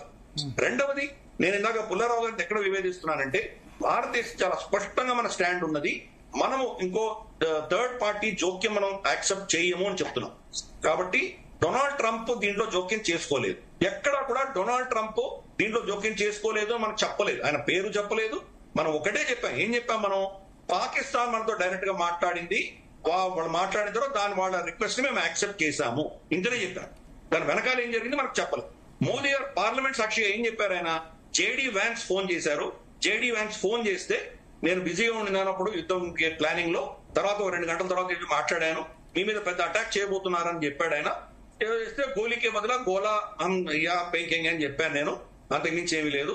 కాబట్టి నేను దానికి ఎటువంటి చర్చ జరగలేదు అని చాలా స్పష్టంగా చెప్పాను. కాబట్టి డొనాల్డ్ ట్రంప్ పేరు గాని, డొనాల్డ్ ట్రంప్ జోక్యం గాని ఇవన్నీ చెప్పలేదు. మనం ఏం చెప్పాము? డిఫరెంట్ గా చెప్పాం. థర్డ్ పార్టీ జోక్యం లేదు అని చెప్పాము. తర్వాత పాకిస్తాన్ డైరెక్ట్ గా ఫోన్ చేసింది కాబట్టి మేము స్పందించామని చెప్పాము. ఇక్కడ చాలా విడ్డూరమైన విషయం ఏంటంటే, ఇషాక్ దార్ వాళ్ళ విదేశాంగ మంత్రి కూడా ఏం చెప్పాడంటే, మేము అమెరికాకు ఫోన్ చేయలేదు అని చెప్పాడు. మా యుద్ధం ఆపమని మేము కూడా ఫోన్ చేయలేదా అంటే, ఇషాక్ దారు కరెక్టే, డొనాల్డ్ ట్రంప్ కరెక్టే, మోదీ గారు కరెక్టే, ముగ్గురు కరెక్టే. దాన్ని మనం మేనేజ్ చేసుకోవాల్సిన అవసరం లేదు మనకి. ఎందుకంటే అమెరికా పాకిస్తాన్ ఫోన్ చేసి ఆర్డర్ ఇచ్చింది, మీరు ఆపండి యుద్ధం అని చెప్పి వాళ్ళకి ఆర్డర్ జారీ చేశారు. పాకిస్తాన్ ఫోన్ చేయలేదు, అమెరికా నుంచి ఫోన్ చేసి వాళ్ళని యుద్ధం ఆపండి, భారతదేశంలో మాట్లాడమని చెప్పి వాళ్ళకి ఇన్స్ట్రక్షన్స్ ఇచ్చారు. కాబట్టి ఇషాక్ దార్ చెప్పింది కరెక్టే. యుద్ధం ఆపింది డొనాల్డ్ ట్రంప్ ఆపిన విషయం కూడా కరెక్టే. ఎందుకంటే అతను పాకిస్తాన్ ఫోన్ చేయకుంటే ఏమైందో మనకు తెలియదు, ఇన్వాల్వ్ చేశారు. కానీ భారతదేశానికి చెప్పే ప్రయత్నం చేసినా మనం దాన్ని తిరస్కరించాం. కాబట్టి అమెరికా జోక్యం మన దగ్గర లేదు. మనం పాకిస్తాన్ మనతో మాట్లాడినందుకే మనం స్పందించాం. కాబట్టి మోదీ గారు చెప్పింది కూడా కరెక్టే. ఈ విషయం మనం అర్థం చేసుకోవాలి. కానీ దీంట్లో దౌత్యపరంగా మనం పొర్రపాటును కూడా ఇంకొక 3వ వ్యక్తి వచ్చి దీంట్లో ఇన్వాల్వ్ అయ్యాడని మనం చెప్పము. ఈవెన్ కార్గిల్ యుద్ధంలో కూడా బిల్ క్లింటన్ ఇన్వాల్వ్ అయ్యి నవాజ్ షరీఫ్ చెప్తే నవాజ్ షరీఫ్ వెళ్లి ముషరఫ్ అని అడిగి అతను విత్డ్రా అయ్యాడు. కానీ మనం ఎప్పుడు కూడా బిల్ క్లింటన్ మనల్ని యుద్ధం ఆపడం మనం ఒప్పుకోలేదే. కాబట్టి మన స్టాండ్ చాలా క్లియర్. ప్రభుత్వాలు ఎన్ని వచ్చినా కానీ కూడా 3వ పార్టీ దీంట్లో ఇన్వాల్వ్మెంట్ అనేది మనం యాక్సెప్ట్ చేయాలి. నేపాల్ విషయంలో ఏం జరుగుతుంది? జరుగుతున్న పరిణామాలు భారత్ కు అనుకూలమా వ్యతిరేకమా ఎట్లా? అందుకే నేపాల్ విషయంలో చెప్తున్నాను. ఒక కామన్ థ్రెడ్ మనం చూడొచ్చు. మనకు జార్జియాలో కానీ, లేదా మనకు యుక్రెయిన్ లో కానీ, లేదా మనకు శ్రీలంకలో కానీ, లేదా మనకు బంగ్లాదేశ్ లో కానీ, లేదా ఈరోజు నేపాల్ లో కానీ, అన్ని దేశాల్లో కామన్ ఫ్యాక్టర్స్ కొన్ని ఉన్నాయి. అక్కడ లోకల్ ప్రజలకు ఉన్నటువంటి ఇబ్బంది ఏదో ఒకటి ఉంటుంది. ఆ ఇబ్బందితోటి వాళ్ళు ఏదో చిన్న అజిటేషన్స్ చేస్తారు. తర్వాత వాళ్ళకి అతీతంగా కొన్ని శక్తులు టేక్ ఓవర్ చేస్తున్నారు. టేక్ ఓవర్ చేసినటువంటి శక్తులు ఎలా ప్రవర్తిస్తున్నారు అన్ని దేశాల్లో చూస్తున్నాం. బంగ్లాదేశ్ లో వచ్చేసి వాళ్లకు రిజర్వేషన్స్ కొంచెం తగ్గించమని చెప్పి వాళ్ళు పిల్లలు డిమాండ్ చేశారు. ఆ పిల్లలు ఎక్కడున్నారు? ఉద్యమం చేసిన పిల్లలు ఎక్కడున్నారు? ఈరోజు ఏ శక్తులు టేక్ ఓవర్ చేసినాయి? కాబట్టి ఆ విషయం. అలాగే నేపాల్లో పిల్లలు అడిగింది ఏంటి? ఈ 26 యాప్స్ ని మీరు రిస్టోర్ చేయమని అడిగారు. అంతే వాళ్ళు అడిగింది. రాత్రికి ప్రభుత్వం దాన్ని రిస్టోర్ కూడా చేసేసి మరుసటి రోజు అజిటేషన్ చేయవలసిన ఆవశ్యకత ఎక్కడ వచ్చింది? మరుసటి రోజు పిల్లలు కాదు, పిల్లల్ని ముందర పెట్టుకుని ప్లకార్డులు పెట్టుకుని ఏవో శక్తులు వెనక నుంచి వచ్చినాయి. ఇవి కామన్. మీరు ఎక్కడ చూసినా, మీరు యుక్రెయిన్ నుంచి తీసుకొని మీరు నేపాల్ దాకా అన్ని కామన్. అలాగే అక్కడ దేశాధినేతలు ఆర్మీ సపోర్ట్ తోటి హెలికాప్టర్లో ఆ దేశం వదిలేసి వెళ్ళిపోతారు. ఈ ఉద్యమానికి ఎవరు లీడర్షిప్ ఉండదు. ఈ వెనకాల చేస్తున్న వాళ్ళకి మీకు ఎక్కడ కూడా ఎవరు ఏ వ్యక్తితో చర్చించాలి? నిన్న కేపీ శర్మ ఓలీ పిల్లలతో మాట్లాడడానికి సిద్ధంగా ఉన్నాను అన్నాడు. మాట్లాడడానికి ఎవరున్నారు అక్కడ? ఎవరు లేరు, వ్యక్తులు లేరు. కాబట్టి ఇది కామన్ స్టాండర్డ్ ఎక్కడ పోయినా. తర్వాత వచ్చేటువంటి దేశాన్ని నడిపించేటువంటి వ్యక్తులు ఎవరైతే ఉంటారో వాళ్ళందరూ కూడాను అమెరికన్ తొత్తులుగానే ఉంటారు. యుక్రెయిన్ లో అదే చేశారు. ప్రజలచే ఎన్నుకోబడ్డటువంటి వ్యక్తిని తీసేసి వీళ్ళ వ్యక్తిని తీసుకొచ్చి పెట్టారు. అప్పటి నుంచి ఇప్పటిదాకా అక్కడ డెమోక్రసీనే లేదు. జెలెన్స్కీ ఎవరు? ఒక కమేడియన్ తీసుకొచ్చి అక్కడ పెట్టారు. మనకు మహమ్మద్ యూనిస్ ఎవరు? Mohammed Yunus chief adviser to government of Bangladesh. ఆయన ప్రధానమంత్రి కాదు, ప్రభుత్వానికి, బంగ్లాదేశ్ ప్రభుత్వానికి అడ్వైజర్, చీఫ్ అడ్వైజర్. ప్రభుత్వం ఎక్కడుంది? ప్రధాని లేడు, మంత్రులు లేరు, ఎవరికి అడ్వైజ్ ఇస్తున్నాడు ఈయన? సో మనం అర్థం చేసుకోవాలి. అలాగే మనకు శ్రీలంకలో కూడా జరిగింది కూడా ఇదే పరిస్థితి. రాజపక్షలు అక్కడి నుంచి హెలికాప్టర్లో వెళ్ళిపోవచ్చు వచ్చిన పరిస్థితి. సైన్యం, ఈ అన్ని దేశాల్లో సైన్యం ఫస్ట్ ప్రభుత్వ పక్షాన్ని నిలబడుతుంది. ప్రభుత్వ పక్షాన్ని 1-2 రోజులు నిలబడిన తర్వాత వాళ్ళకి ఎక్కడి నుంచి ఏం ఇన్స్ట్రక్షన్స్ వస్తాయో తెలియదు, ఇమ్మీడియట్ గా వాళ్ళు ప్రభుత్వానికి వ్యతిరేకంగా వాళ్ళు ప్రవర్తించడం మనం అన్ని దగ్గర చూసాం. దీన్ని టూల్ కిట్ అని పిలుస్తాం. ఈ టూల్ కిట్ ని మాస్టర్ చేసింది అమెరికన్ డీప్ స్టేట్. దాని ఆధారంగానే ఇవన్నీ జరిగింది. ఈ విషయం మనం స్పష్టంగా అర్థం చేసుకోవాలి. ఈ టూల్ కిట్ లో దీన్ని మాస్టరీ చేసిన వాళ్ళు ఉన్నటువంటి వ్యక్తులు కొంతమంది పేర్లు తెలుసు మనకి. వాళ్ళు ప్రభుత్వాలు ఏమొచ్చినా కానీ వీళ్ళ అధీనంలోనే ఉంటాయి. సో ఇప్పుడు రిపబ్లికన్స్ అధికారంలో ఉన్నా సరే జార్జ్ సోరోస్ అండ్ గ్యాంగే ఆధిపత్యం ఎలా ఇస్తుందో ఇంకా జార్జ్ సోరోస్ డీప్ స్టేట్ లో 1% మాత్రమే. ఇంతకంటే భయంకరమైన శక్తులు ఉన్నాయి వెనక. George Soros is nothing. George Soros మనకు మీ ప్రెస్ లో చాలా అద్భుతంగా అతని గురించి మాట్లాడతారు కాబట్టి పాపులర్ అయ్యాడు. ఇతను కానటువంటి వ్యక్తులు చాలా మంది ఉన్నారు. సో నేను ఇప్పుడు ఒక సింపుల్ గా మీకు ఒక హోంవర్క్ ఇస్తాను. మన దేశంలో ఉన్నటువంటి కార్పొరేట్ హాస్పిటల్స్ అన్ని ఈ రోజు ఎవరి అధీనంలోనే చెక్ చేసుకోండి. మేజర్ కార్పొరేట్ హాస్పిటల్ మన దేశంలో మన చేతిలో లేవు. దాని ఇన్వెస్టర్స్ ఎక్కడి నుంచి బయట నుంచి వచ్చారు, ఆ ఇన్వెస్టర్స్ ఎవరో మీరు చెక్ చేసుకోండి, మీకు అర్థమవుతుంది డీప్ స్టేట్ ఎలా పనిచేస్తుందో అని చెప్పేశారు. సో మన దేశంలో ఉన్నటువంటి మన వాళ్ళు స్టార్ట్ చేసినటువంటి సూపర్ స్పెషాలిటీ హాస్పిటల్స్ అన్ని బ్లాక్ స్టోన్ అధీనంలో అంటే మీరు అర్థం చేసుకోవచ్చు డీప్ స్టేట్ ఎలా పనిచేస్తుంది. వాళ్ళ పాలసీస్ వాళ్ళకి ఇంప్లిమెంట్ చేస్తారు. కాబట్టి మనకేదో పేదవాడికి ఉచితంగా ఏదైనా ఆరోగ్యం సమస్యలు ఏమైనా వస్తే కనుక వెళ్ళేటువంటి పరిస్థితి లేదు. దాన్ని మొత్తం కబ్జా చేసుకుంటున్నారు. కాబట్టి ఆ శక్తుల ప్రభావం అనేది స్పష్టంగా ఈ టూల్ కిట్ మనకు కనిపిస్తుంది. అన్ని దేశాల్లో ఇదే ఫార్ములా నడుస్తుంది. నేపాల్ కూడా అదే ఫార్ములా. 36 గంటలు ఆయన దిగిపోయాడు. 36 గంటలు. బట్ ప్రతి అన్నిట్లో కూడా సేమ్ కామన్. క్యాపిటల్ సిటీ ఏదైతే దాన్ని ఫస్ట్ అటాక్ చేస్తారు. అక్కడ పార్లమెంట్ ని, కోర్ట్స్ ని, తర్వాత అక్కడ పొలిటికల్ లీడర్షిప్ ని టార్గెట్ చేస్తారు. వాళ్ళ ఇళ్ళని తగలబెడతారు. వాళ్ళ మీద టార్గెట్. ఇది కాన్స్టెంట్, ఎక్కడ పోయినా ఇదే పరిస్థితి. కాబట్టి ఆ టూల్ కిట్ మనం విస్మరించకూడదు. వాళ్ళకున్న శక్తి ఇంత అంతా కాదు. భారతదేశంలో కూడా 2-3 సార్లు ఆల్రెడీ ట్రై చేశారు. షహీన్ బాగ్ సిఏఏ సంబంధించినటువంటి విషయాలు కావచ్చు, ఫార్మర్స్ ఎడ్యుకేషన్ కావచ్చు, ఇటువంటివన్నీ చేశారు. మనకు ఆంధ్రప్రదేశ్, తెలంగాణ, తమిళనాడు, కర్ణాటక ఇక్కడ ఎవరు రైతులు ఉద్యమాలు చేయలేదే. సరే వీళ్ళని టికెట్లు ఇచ్చి అక్కడ తీసిపోయి కొంతమంది నిలబెట్టారు, అది వేరే విషయం. కానీ మన రైతాంగం సంతోషంగానే ఉన్నారు వ్యవసాయ చట్టాల గురించి. అక్కడ అజిటేట్ చేసింది ఎవరు? Punjabi, Haryana, western UP. అంటే ఈ యొక్క సమాజం మాత్రమే అజిటేట్ చేసింది. ఎందుకు చేశారు? దీనివల్ల లాభం పొందేటువంటి వ్యక్తులు వాళ్ళు. పంజాబ్ లో 100 టన్నులు గోధుమలు పండితే 120 టన్నులు ఇఫ్తేకి అమ్ముతారు. మిగతా 20 టన్నులు ఎక్కడి నుంచి వచ్చినాయి వాళ్ళకి? మిగతా 20 టన్నులు మనకు బీహార్ నుంచి, యూపీ నుంచి కొనుక్కొని వాళ్ళు అమ్ముతున్నారు.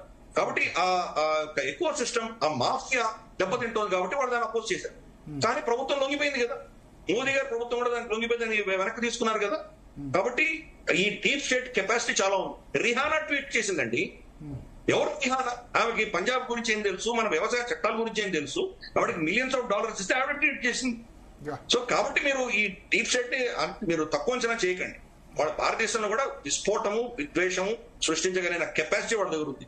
సిఏఏ చట్టంలో భారత పౌరులు ఒక్కడికి కూడా వర్తించినటువంటి చట్టం అది. మొత్తం దేశాన్ని తగలబెట్టారు. రాహుల్ గాంధీ స్టేట్మెంట్స్ వినండి. తేల్ పిచాకే రక్కా హై, చింగారి లగానా బాకీ హై అన్నాడు. అంటే ఆల్రెడీ మేము పెట్రోల్ వేసి పెట్టాము, ఒక నిప్పు కణికి వేస్తే చాలు అన్నాడు. రీసెంట్ గా ఆయన ఇచ్చిన స్టేట్మెంట్ ఏంటి? మోదీ घर से बाहर नहीं निकलेगा, युवाओं को रोजगार देने तक इनको घर से बाहर निकलने नहीं देंगे. అంటే టార్గెట్ సేమ్ ప్లాట్ఫామ్ వీళ్ళు ప్లాన్ చేస్తున్నారు. అక్కడ నేపాల్ ప్రధానమంత్రి ఇంటిని ఎలా తగలబెట్టారో ఇక్కడ కూడా అటువంటి ముట్టడి చేయడానికి ఇండియాలో సాధ్యమా? అట్లా ఎందుకు కాదండి. ఇప్పుడు మీ ప్రధానమంత్రులు అందరూ జెండా ఆవిష్కరణ చేసినటువంటి లాల్ కిలా జెండా మీద ఖలిస్తానీ ఫ్లాగ్ వేయలేదా? మీరు అందుకని ఈ బిచ్చలో ఉండకండి. మీరు అనేది అది వేశారు, కానీ ఇప్పుడు ఒక పార్టీ లేకపోతే ఒక ప్రధానికి వ్యతిరేకంగా ఆ విధంగా ఉద్యమం జరగడం సరే, రైతుల సంబంధించి రైతులు అని చెప్పి అది చేశారు. లాల్ కిలా మీద ఆ విధంగా చేశారు. కానీ బట్ ప్రధానిని గద్దెదించడం, పొలిటికల్ పార్టీని గద్దెదించడం, అసలు ప్రభుత్వం లేకుండా ఆ విధంగా చేయడం సాధ్యమా? చేస్తారా? దానికి కౌంటర్ గా కూడా జరుగుతాయి కదా, కౌంటర్ గా కూడా ఆందోళన జరుగుతాయి కదా. జరుగుతాయి. మన దేశం పెద్ద దేశం కాబట్టి మనకు వైవిధ్యం చాలా ఉంది కాబట్టి కాంప్లికేటెడ్ ఇది. కానీ కంప్లీట్ గా ఇగ్నోర్ చేయకండి. చాలా అంశాల్లో మనకు నొప్పి కలిగించేటువంటి ఉద్యమాలు జరుగుతాయి ఈ దేశం. పనికి కూడా జాతీయవాదం తక్కువ కావడం వల్ల జరిగిన పరిణామాల దేశాల్లో. నేపాలీలు ఉన్నారు, నేపాలీలు అందరూ వాళ్ళ జాతీయవాదం తక్కువ వాళ్ళకి. ఇన్ఫాక్ట్ వాళ్ళందరూ ఇప్పుడు నష్టం జరిగింది నేపాల్ కదా. నేపాల్ లో ఎవరు ఇన్వెస్ట్మెంట్ పెడతారు, నేపాల్ లో ఎవరు పెట్టుబడులు పెడతారు, నేపాల్ లో ఎవరు వస్తారు, ఏం జరిగింది? అల్టిమేట్ గా ఆ కంట్రీ కదా సఫర్ అయ్యేది. పుల్లారావు గారు ఆర్గ్యుమెంట్ ఇచ్చారు, దానికి కూడా నేను కౌంటర్ ఇస్తాను. యాక్చువల్ గా మీరు ఆ దేశం ఇప్పుడు ఆఫ్ఘనిస్తాన్ లో వీళ్ళు వెళ్ళింది అంతకాలం వాళ్ళు యుద్ధం చేసి వచ్చారు. వాళ్ళు అక్కడ ఏమైనా ఉందా? ఆఫ్ఘనిస్తాన్ ఏమైనా వస్తుందా? వాళ్ళకి $200 బిలియన్ ఖర్చు పెట్టారు. ఈ రోజు వాళ్ళు చూపించుకోవడానికి ఒక బిల్డింగ్ కూడా లేదు. ఓకే కాబట్టి డీప్ స్టేట్ మీరు అర్థం చేసుకోవాలి. ఆ అమెరికన్ థాట్ ప్రాసెస్ ఎలా ఉంటుందంటే Okay. ఇది చైనా అమెరికా మధ్యలో జరుగుతున్నటువంటి యుద్ధం ఇది. ఓకే కాబట్టి ఎక్కడెక్కడ చైనా ప్రభావం ఉందో అక్కడ వీళ్ళ ఆధిపత్యం కావాలి. అక్కడ సమాజాన్ని నాశనం చేసి వెళ్ళిపోతారు. ఈ రోజు ఆఫ్ఘనిస్తాన్ ధ్వంసం చేసి వెళ్ళిపోయారు.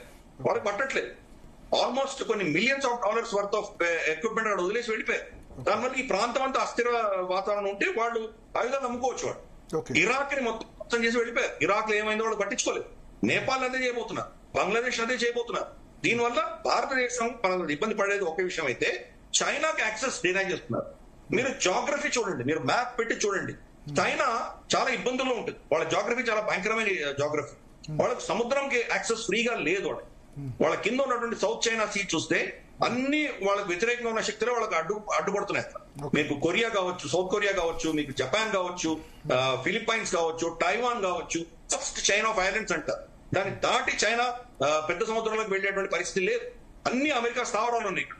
సెకండ్ చైన్ ఆఫ్ ఐలాండ్స్ మీకు వనువాటు, కిరిబాటి, మార్షల్ ఐలాండ్స్, మీకు సోలమన్ ఐలాండ్స్, ఫిజీ, గువామ్, ఇవన్నీ కూడా సెకండ్ చైన్ ఆఫ్ ఐలాండ్స్ ఉన్నాయి. ఈ రెండు కూడా చైనాను అడ్డుపడుతుంది. కాబట్టి చైనాకి ఏంటంటే Arabian sea, Indian ocean access కావాలి వాళ్ళకి. ఓకే ఆ యాక్సెస్ కోసమే మనకి సిలిగురి కారిడార్ మీద కన్నేశారు. సిలిగురి కారిడార్ కట్ చేయగలిగితే అక్కడి నుంచి బంగ్లాదేశ్ ద్వారా వాళ్ళు డైరెక్ట్ గా బే ఆఫ్ బెంగాల్ యాక్సెస్ చేయొచ్చు. CPEC, China Pakistan economic corridor, Pakistan ఎందుకు పెట్టుకున్నారు వాళ్ళు? అరేబియన్ సీకి యాక్సెస్ కోసం. ఈ రెండిటి కోసం వాళ్ళు ప్రయత్నం చేస్తున్నారు. అమెరికా ఈ రెండు డినై చేయాలని ప్రయత్నం చేస్తున్నారు. ఓకే అందుకనే గ్వాదర్ లో అంత ఇన్వెస్ట్మెంట్స్ పెట్టినా మళ్ళీ బలూచిస్తాన్ లో ఏదో ఖనిజాలు మేము వచ్చి ఇన్వెస్ట్ చేస్తామని అమెరికా ఎందుకు ప్రయత్నం చేస్తుంది అక్కడ. Yes. అలాగే బంగ్లాదేశ్ ని రిజిమ్ చేంజ్ ఎందుకు చేశారు? షేక్ హసీనా క్రమేపీ చైనా హస్తగతం అవుతుంది. అందుకని వీళ్ళు టార్గెట్ చేశారు. నేపాల్ కేపీ శర్మ ఓలీ, ఇందాక బుల్లారావు గారు చెప్పింది ఆ విషయంలో నేను ఏకీభవిస్తాను. అతను పోవడమే మనకు మంచిది. అతను మన భారతదేశానికి వ్యతిరేకంగా ఉన్నటువంటి వ్యక్తి. చైనాతో పుల్లారావు గారు చెప్పాలనుకుంటున్నాను. అతను చేసినటువంటి చర్యల వల్ల మనం చాలా నష్టపోయాము. కానీ ఒకటే భరత్ గారు, Yes. భారతదేశంలో ఇలాంటిది జరగకూడదంటే వాళ్ళు ప్రజల సమస్యలు అటెండ్ అవ్వాలి. తప్పదు. క్లెప్టోక్రసీ, దొబ్బేయటం డబ్బు ఆగాలి. నెపోటిజం ఆప్ చేయాలి. ప్రజల దగ్గర వీళ్ళు లూటర్స్ అని వచ్చేస్తే ఎవరి వస్తుంది, పట్టుమని కూడా వస్తుంది. ఇది ఎవరు ఆప్ చేయలేరు. ఎవరు ఆప్ చేయలేరు. ఆ పరిస్థితి భారతదేశంలో వస్తుందా రాదా అది చూడాలి. ఈవేళ రావద్దని కోరుకుందా, ఎందుకు వస్తుందా రాదా అంటే మన ఎకానమీ అద్భుతంగా ఉంది అంటే 80 కోట్లు మనం చాలా సోషల్ వెల్ఫేర్ మెజర్స్ చేస్తున్నాం కదా. అదంతా దేనికి చేస్తున్నాం? వాళ్ళు లాయల్టీ సంపాదన డిపెండ్. ఇదే ఆఫ్ఘనిస్తాన్, బంగ్లాదేశ్ లాంటి చిన్న దేశం కాదు కదా. ఇంత పెద్ద దేశంలో ఆ విధమైన పరిస్థితి వస్తే మన ఇన్వెస్టర్స్ ఈ ఫ్రెండ్లీ ఎన్విరాన్మెంట్ కాబట్టి ఇప్పుడు అక్కడ పెద్ద పెద్ద హోటల్స్, కార్పొరేట్ సంస్థలు అన్ని తగలబెట్టేశారు. వాళ్ళు మళ్ళీ వస్తారా నేపాల్ కి? అలెక్కే గారే చెప్పాలనుకుంటా. అందువల్ల భరత్జీ నేను చెప్తానండి, నాకు వేరే పని ఉంది. భరత్జీ తర్వాత పుల్లారావు గారు, అలెక్కే అందరికి నమస్కారాలండి. సో మళ్ళీ పుల్లారావు గారు తర్వాత మాట్లాడండి. ప్రాబ్లం ఏంటంటే ఇది ఇక్కడ అవుతాదా అవదా అనే ప్రశ్న కాదు. ఏ ప్రభుత్వం అయినా కేర్ఫుల్ గా ఉండాలి, పరిపాలన ఇవ్వాలి, కేర్ఫుల్ గా ఉండాలి. ఆ శక్తులు కూడా ఉన్నాయి భారతదేశంలో. ఏమంటారు, పాకిస్తాన్ అనుకూల శక్తులు ఉన్నాయి, చైనా అనుకూల శక్తులు ఉన్నాయి, డీప్ స్టేట్ అనుకూల శక్తులు ఉన్నాయి. అవి పని చేయకపోవచ్చు. ఒకటే ప్రశ్న అడుగుతున్నా. ఆంధ్రప్రదేశ్, తెలంగాణ, మెడ్రాస్, కర్ణాటక అంతా ఫ్రీయే కదా. మరి గవర్నమెంట్స్ ఎందుకు ఓడిపోతున్నాయి చెప్పండి సరదాగా? అంతా ఫ్రీయే కదా. డిఎంకే గవర్నమెంట్ కి 15 అలయన్స్ లేకపోతే గెలవరు కదా. అంతా ఫ్రీయే కదా. మీరు ఆలోచించండి. నేను మెయిన్ థింగ్ చిన్న దేశంలో జరిగేది ఇక్కడ జరగదు. 100% ఒప్పుకుంటా. ఎందుకంటే మన దేశంలో ఈ ఏమంటారు ఇన్స్టిట్యూషన్స్ ఉన్నాయి, బాగానే ఉన్నాయి, బాగా రన్ అవుతున్నాయి. కొంతవరకు ఫ్రీడమ్ ఉన్నది, కొంతవరకు బాగా చేస్తున్నారు అని అందరూ తృప్తి ఉన్నది. నాయకత్వం బాగున్నది. ఈవేళే కాదు, 78 సంవత్సరాల నాయకత్వం బాగున్నది. ప్రతి ఒక్క ప్రైమ్ మినిస్టర్ కాంట్రిబ్యూట్ చేశారు దేశాన్ని. అన్ని ఉండగా అవ్వకపోవచ్చు. కానీ యు బి కేర్ఫుల్. తప్పకుండా కేర్ఫుల్ గా ఉండాలి. ఇది ఎప్పుడేమవుతుందో చెప్పలేదు. అలెక్కే గారు, నేను అదే చెప్తున్నానండి. ఇండియా ఒక చాలా డైవర్స్ కంట్రీ. మనము రిలీజియన్, క్యాస్ట్, లాంగ్వేజ్ ఎథ్నిసిటీ, ఇలాంటి ఎన్నో ఫ్యాక్టర్స్ మీద డివైడ్ అయి ఉన్నాం. నార్త్ నుంచి సౌత్ వరకు, నార్త్ ఈస్ట్ ఏది చూసుకున్నా ఇంతమంది కలిసి ఒకటే కామన్ ఇష్యూ మీద వచ్చి ఇలాంటి రివోల్ట్ రావటం అనేది చాలా అంటే చాలా తక్కువ ఛాన్సెస్ ఉంటాయి. మనకి ఏదండి అంత పెద్ద మూవ్మెంట్ ఇప్పుడు ఈ 70 years హిస్టరీలో తీసుకుంటే మన ఫ్రీడమ్ స్ట్రగుల్ తర్వాత కంట్రీ మొత్తం కలిపి చేసిన ఆ రివోల్ట్ అన్నది ఏది ఉంది చెప్పండి మనకి? గట్టిగా చెప్పాలంటే Anna Hazare anti corruption movement అంటే చూపించచ్చు. ఎమర్జెన్సీ సమయం కూడా కొంచెం ఎమర్జెన్సీ రివోల్టే. తర్వాత ఫార్మ్ లాస్ అవుతుందేమో అనుకున్నాం, కానీ ఇందాక గిరిధర్ గారు మెన్షన్ చేసినట్టు ఓన్లీ హర్యానా, యూపీ, పంజాబ్ కి ఒక సెక్షన్ ఆఫ్ రైతులు మాత్రమే దానికి ప్రొటెస్ట్ చేశారు. కానీ గవర్నమెంట్ వెంటనే ఎప్పుడైతే సిచ్యువేషన్ సీరియస్నెస్ ని అర్థం చేసుకుందో వెంటనే వెనక్కి తగ్గి ప్రజలకి లార్జర్ సెక్షన్ ఆఫ్ పీపుల్ కి ఏది కావాలో అది చేసేసింది. సో మన ఇండియన్ డెమోక్రసీలో ఉన్న ఒక అడ్వాంటేజ్ అది. ఇంకొకటి ఏంటంటే నాకు అనిపిస్తుంది ఏంటంటే మన జనాభా అంతా ఈ రివోల్ట్ ఏది అనేది ఉందో ఇట్లా అగ్రెసివ్ గా గవర్నమెంట్ ని కూల్ చేసే విధంగా కాకుండా ఎలక్షన్స్ రూపంలో వాళ్ళ స్ట్రెస్ అంతా రిలీజ్ చేసేసుకుంటారు.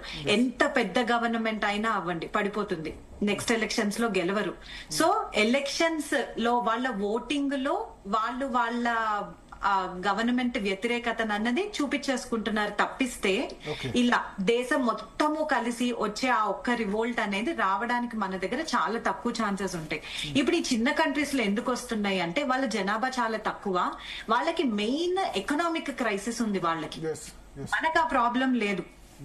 ఇప్పుడు నేపాల్ ఇష్యూని తీసుకుంటే వాళ్ళ దగ్గర అన్ఎంప్లాయ్మెంట్ 12% ఉంది. Only youth 15 to 21 years of age వాళ్ళది చూసుకుంటే ఓన్లీ ఈ ఏజ్ గ్రూప్ వాళ్ళది 20% అన్ఎంప్లాయ్మెంట్ ప్రాబ్లమ్. సంవత్సరంకో ప్రధాని మారితే 2 సంవత్సరాలకో ప్రధానమంత్రి మారితే అవును, ఇప్పటి వరకు 15 ఇప్పుడు ఓన్లీ గవర్నమెంట్ పోయింది కూడా కౌంట్ చేసుకుంటే 15 గవర్నమెంట్స్ అవుతాయి. 15 సంవత్సరాల్లో 15 గవర్నమెంట్ మారితే ఎవరికి ఉంటుందండి నమ్మకం? సో స్టెబిలిటీ ఉండాలి కదా. అంతా ఈ చిన్న పాయింట్ చెప్పండి పుల్లారావు గారు.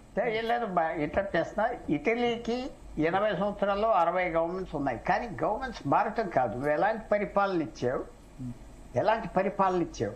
కరప్షన్ గవర్నమెంట్స్ ఇటలీలో మారుతాయి, ఇజ్రాయెల్లో మారుతాయి, చాలా దేశాల్లో అలా. జపాన్ మీకు విషయం, ప్రైమ్ మినిస్టర్ 6 సంవత్సరాలు ఉంటుంది జపాన్లో, రికార్డ్.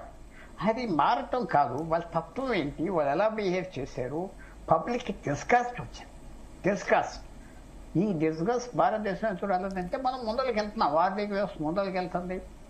గవర్నమెంట్ చాలా వరకు ఈ స్కీమ్స్ వల్ల దానివల్ల లాయల్టీ సృష్టించుకున్నది, ప్రజలు హ్యాపీగా కొంతవరకు ఉన్నారు. ఏ గవర్నమెంట్ అయినా సిస్టమ్ కి నమ్ముతున్నారు. అంత పెద్ద దేశంలో జరగకపోవచ్చు, కానీ ఎలక్షన్ ద్వారా వారు చెప్పినట్టుగా కరెక్ట్ ఆ రూట్ ఉన్నది కాబట్టి అందరూ ఎలక్షన్ కోసం వెయిట్ చేస్తారు, దెబ్బ కొడతారు. అది ఉన్నది. కానీ మన మిగతా దేశాల గురించి మాట్లాడితే వాళ్ళు స్పెసిఫిక్ గా పెద్ద ప్లాన్ వేసి అమెరికా ఏదో చేస్తున్నారంటే మాత్రం నేను నమ్మను.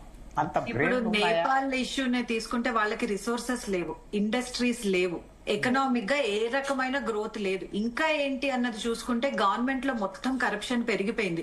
దానికి ప్రూఫ్ ఏంటి అంటే ఈ సోషల్ మీడియా ప్లాట్ఫామ్స్ లో ఈ ప్రధానమంత్రి పిల్లలు అవనివ్వండి, ఈ టాప్ బ్యూరోక్రసీలో ఉన్న పిల్లలందరూ చూపిస్తున్న లావిష్ లైఫ్ స్టైల్ ని వాళ్ళ ప్రజలకు చూపిస్తున్నారు. అంటే వాళ్ళు కంఫర్టబుల్ గా ఉన్నారు, కానీ ఒక సాధారణ యువత మాత్రము అట్లీస్ట్ జాబ్ కూడా లేకుండా సఫర్ అవుతున్నారు. అదే నేను చెప్పేది కూడా, ఆ క్లెప్టోక్రసీ, నెపోటిజం ఈ పెరిగిపోతే వ్యతిరేకత వచ్చేస్తుంది. సోషల్ మీడియా తేవదు, అది హైలైట్ చేస్తుంది అంతే. అది సిచ్యువేషన్ భారతదేశానికి వస్తుందా అంటే రేపు వస్తుంది, ఎల్లుండి వస్తుంది అని అనట్లేదు. ఒకవేళ చైనాతో మనకు యుద్ధం జరిగింది, పాకిస్తాన్తో, మనం డిఫీట్ అయిపోతే ఎలాంటి ఫీలింగ్ వద్దు కంట్రీలో? ఈ వెల్ ఫీలింగ్, ఈ గుడ్ ఫీలింగ్ పోతుంది కదా. గవర్నమెంట్ మీద ఫేత్ పోతుంది కదా, వాళ్ళు 100 మైళ్ళ లోపలికి వస్తే. సో ఎంత touch and go issues solidify అవ్వలేదు మనకి, ఇంకా ఇష్యూస్ మనం ఇంకా సెటిల్మెంట్ చూద్దాం. అటువంటి సిచ్యువేషన్ రాకూడదు అని కోరుకుందాం. ఉన్నాయి అట్లా రెచ్చగొట్టే ఎలిమెంట్స్ ఉన్నాయి డెఫినెట్ గా భారతదేశంలో. రెచ్చగొట్టే ఎలిమెంట్స్ వేరే దేశాల ఎఫెక్ట్ లో ఉన్న ఎలిమెంట్స్ చాలా ఉన్నాయి. మనం యూట్యూబర్ జ్యోతి మల్హోత్రా అనుకున్నారా ఐఎస్ఐ ఫండెడ్ అని చెప్పి అట్లా ఎలిమెంట్స్ చాలా ఉన్నాయి. ఐఎస్ఐ ఫండెడ్ ఉన్నారు, డీప్ స్టేట్ 30,000 కోట్ల రూపాయలు సంవత్సరానికి 30,000 కోట్ల రూపాయలు ఛానల్స్ ద్వారా ఎన్జిఓస్ కి వస్తున్నాయి సంవత్సరానికి. ఛానల్స్ ద్వారా అంటే పర్మిటెడ్ ఛానల్స్. డైరెక్ట్ డబ్బు ఎంత వస్తుందో ఎవరికి తెలియదు. జ్ఞాపకం పెట్టుకోవాలి. సో థ్యాంక్ యూ పుల్లారావు గారు, అలేఖ్య గారు, మామిడి గిద్దర్ గారు. మొత్తానికి స్పందన. సో నేపాల్ పరిణామాలు, బంగ్లాదేశ్ పరిణామాలు, శ్రీలంక పరిణామాలు చూసిన తర్వాత ఒకటి, జాతీయవాద దేశం మీద ప్రేమ అన్నది ఎక్కడైనా తగ్గితే గనక ఇటువంటి పరిణామాలు జరుగుతాయి. ఎందుకంటే వాళ్ళు ఆలోచించి ఇప్పుడు వాళ్ళు తగలబెట్టింది నేపాల్ పార్లమెంటు భవనాన్ని కాదు, నేపాల్ భవిష్యత్తును. ఎవడొస్తాడు నేపాల్లోకి? ల్యాండ్ లాక్డ్ కంట్రీ, సముద్ర తీరం లేదు. భారతదేశం నుంచి ఏదైనా రవాణా కావాలి, లేకపోతే చాలా 3,000 మైళ్ళ దూరంలో ఉన్న చైనా దగ్గర నుంచి షిప్మెంట్ రావాలి. వస్తే ఇబ్బంది కదా. అక్కడ ఇన్వెస్ట్మెంట్ ఎవరు చేస్తారు? ఎంప్లాయ్మెంట్ 12% అన్ఎంప్లాయ్మెంట్ ఉందంటే పెట్టుబడులు పెడితేనే కదా పరిశ్రమలు వస్తే కదా ఉద్యోగాలు వచ్చేవి.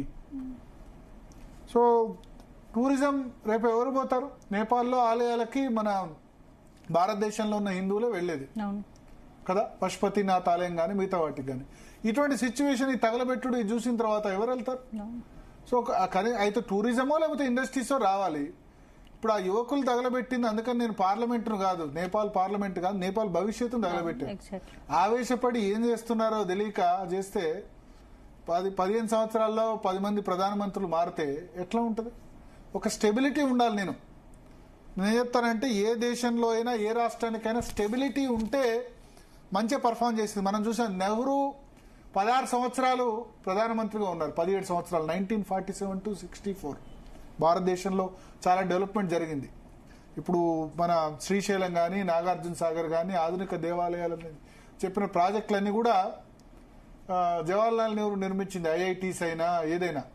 తర్వాత ఇందిరాగాంధీ అన్ని సంవత్సరాలు రూల్ చేస్తేనే కదా డెవలప్మెంట్ జరిగింది. మన్మోహన్ సింగ్ 10 సంవత్సరాలు రూలింగ్, నరేంద్ర మోడీ 11 సంవత్సరాలు, వాజ్పేయి 6 సంవత్సరాలు. మన ఉమ్మడి ఆంధ్రప్రదేశ్ చూసుకోండి, రాజశేఖర్ రెడ్డి, చంద్రబాబు నాయుడు. అదే మీరు విపి సింగ్ పాలనలో ఏం జరిగింది, మొరార్జీ దేశాయ్ పాలన ఏం జరిగిందంటే ఏం చెప్పలేం. 1-2 years లో ఏం జరగదు. స్టెబిలిటీ ఉండాలి, స్థిరత్వం ఉండాలి. సో అందుకనే అంటాను, ఈ సంవత్సరానికో ప్రభుత్వం మారితే కప్పలు తక్కడి లాంటి ప్రభుత్వాలు ఉంటే కాదు, స్టెబిలిటీ స్థిరత్వం ఉండాలి. మంచో చెడో ఒక డైరెక్షన్ లో తీసుకోవే విధంగా ఉండాలి. మన ఉమ్మడి ఆంధ్రప్రదేశ్ అయినా తెలంగాణ అయినా ఒక వే తీసుకునేందుకు వెళ్ళాలి. 6 నెలలకో సంవత్సరంకో ముఖ్యమంత్రి ప్రధానమంత్రి మారితే ఆ దేశాలు రాష్ట్రాలు ఏవి కూడా బాగుపడవు. స్థిరత్వం అన్నది ముఖ్యం. సో అక్కడి విద్యార్థులు వాళ్ళ సమస్య ఏంటో అదేంటో కానీ వాళ్ళు పార్లమెంటరీ కాదు, నేపాల్ భవిష్యత్తును తగలబెట్టారని చెప్పాల్సి ఉంటుంది. రైట్. ఇక నెక్స్ట్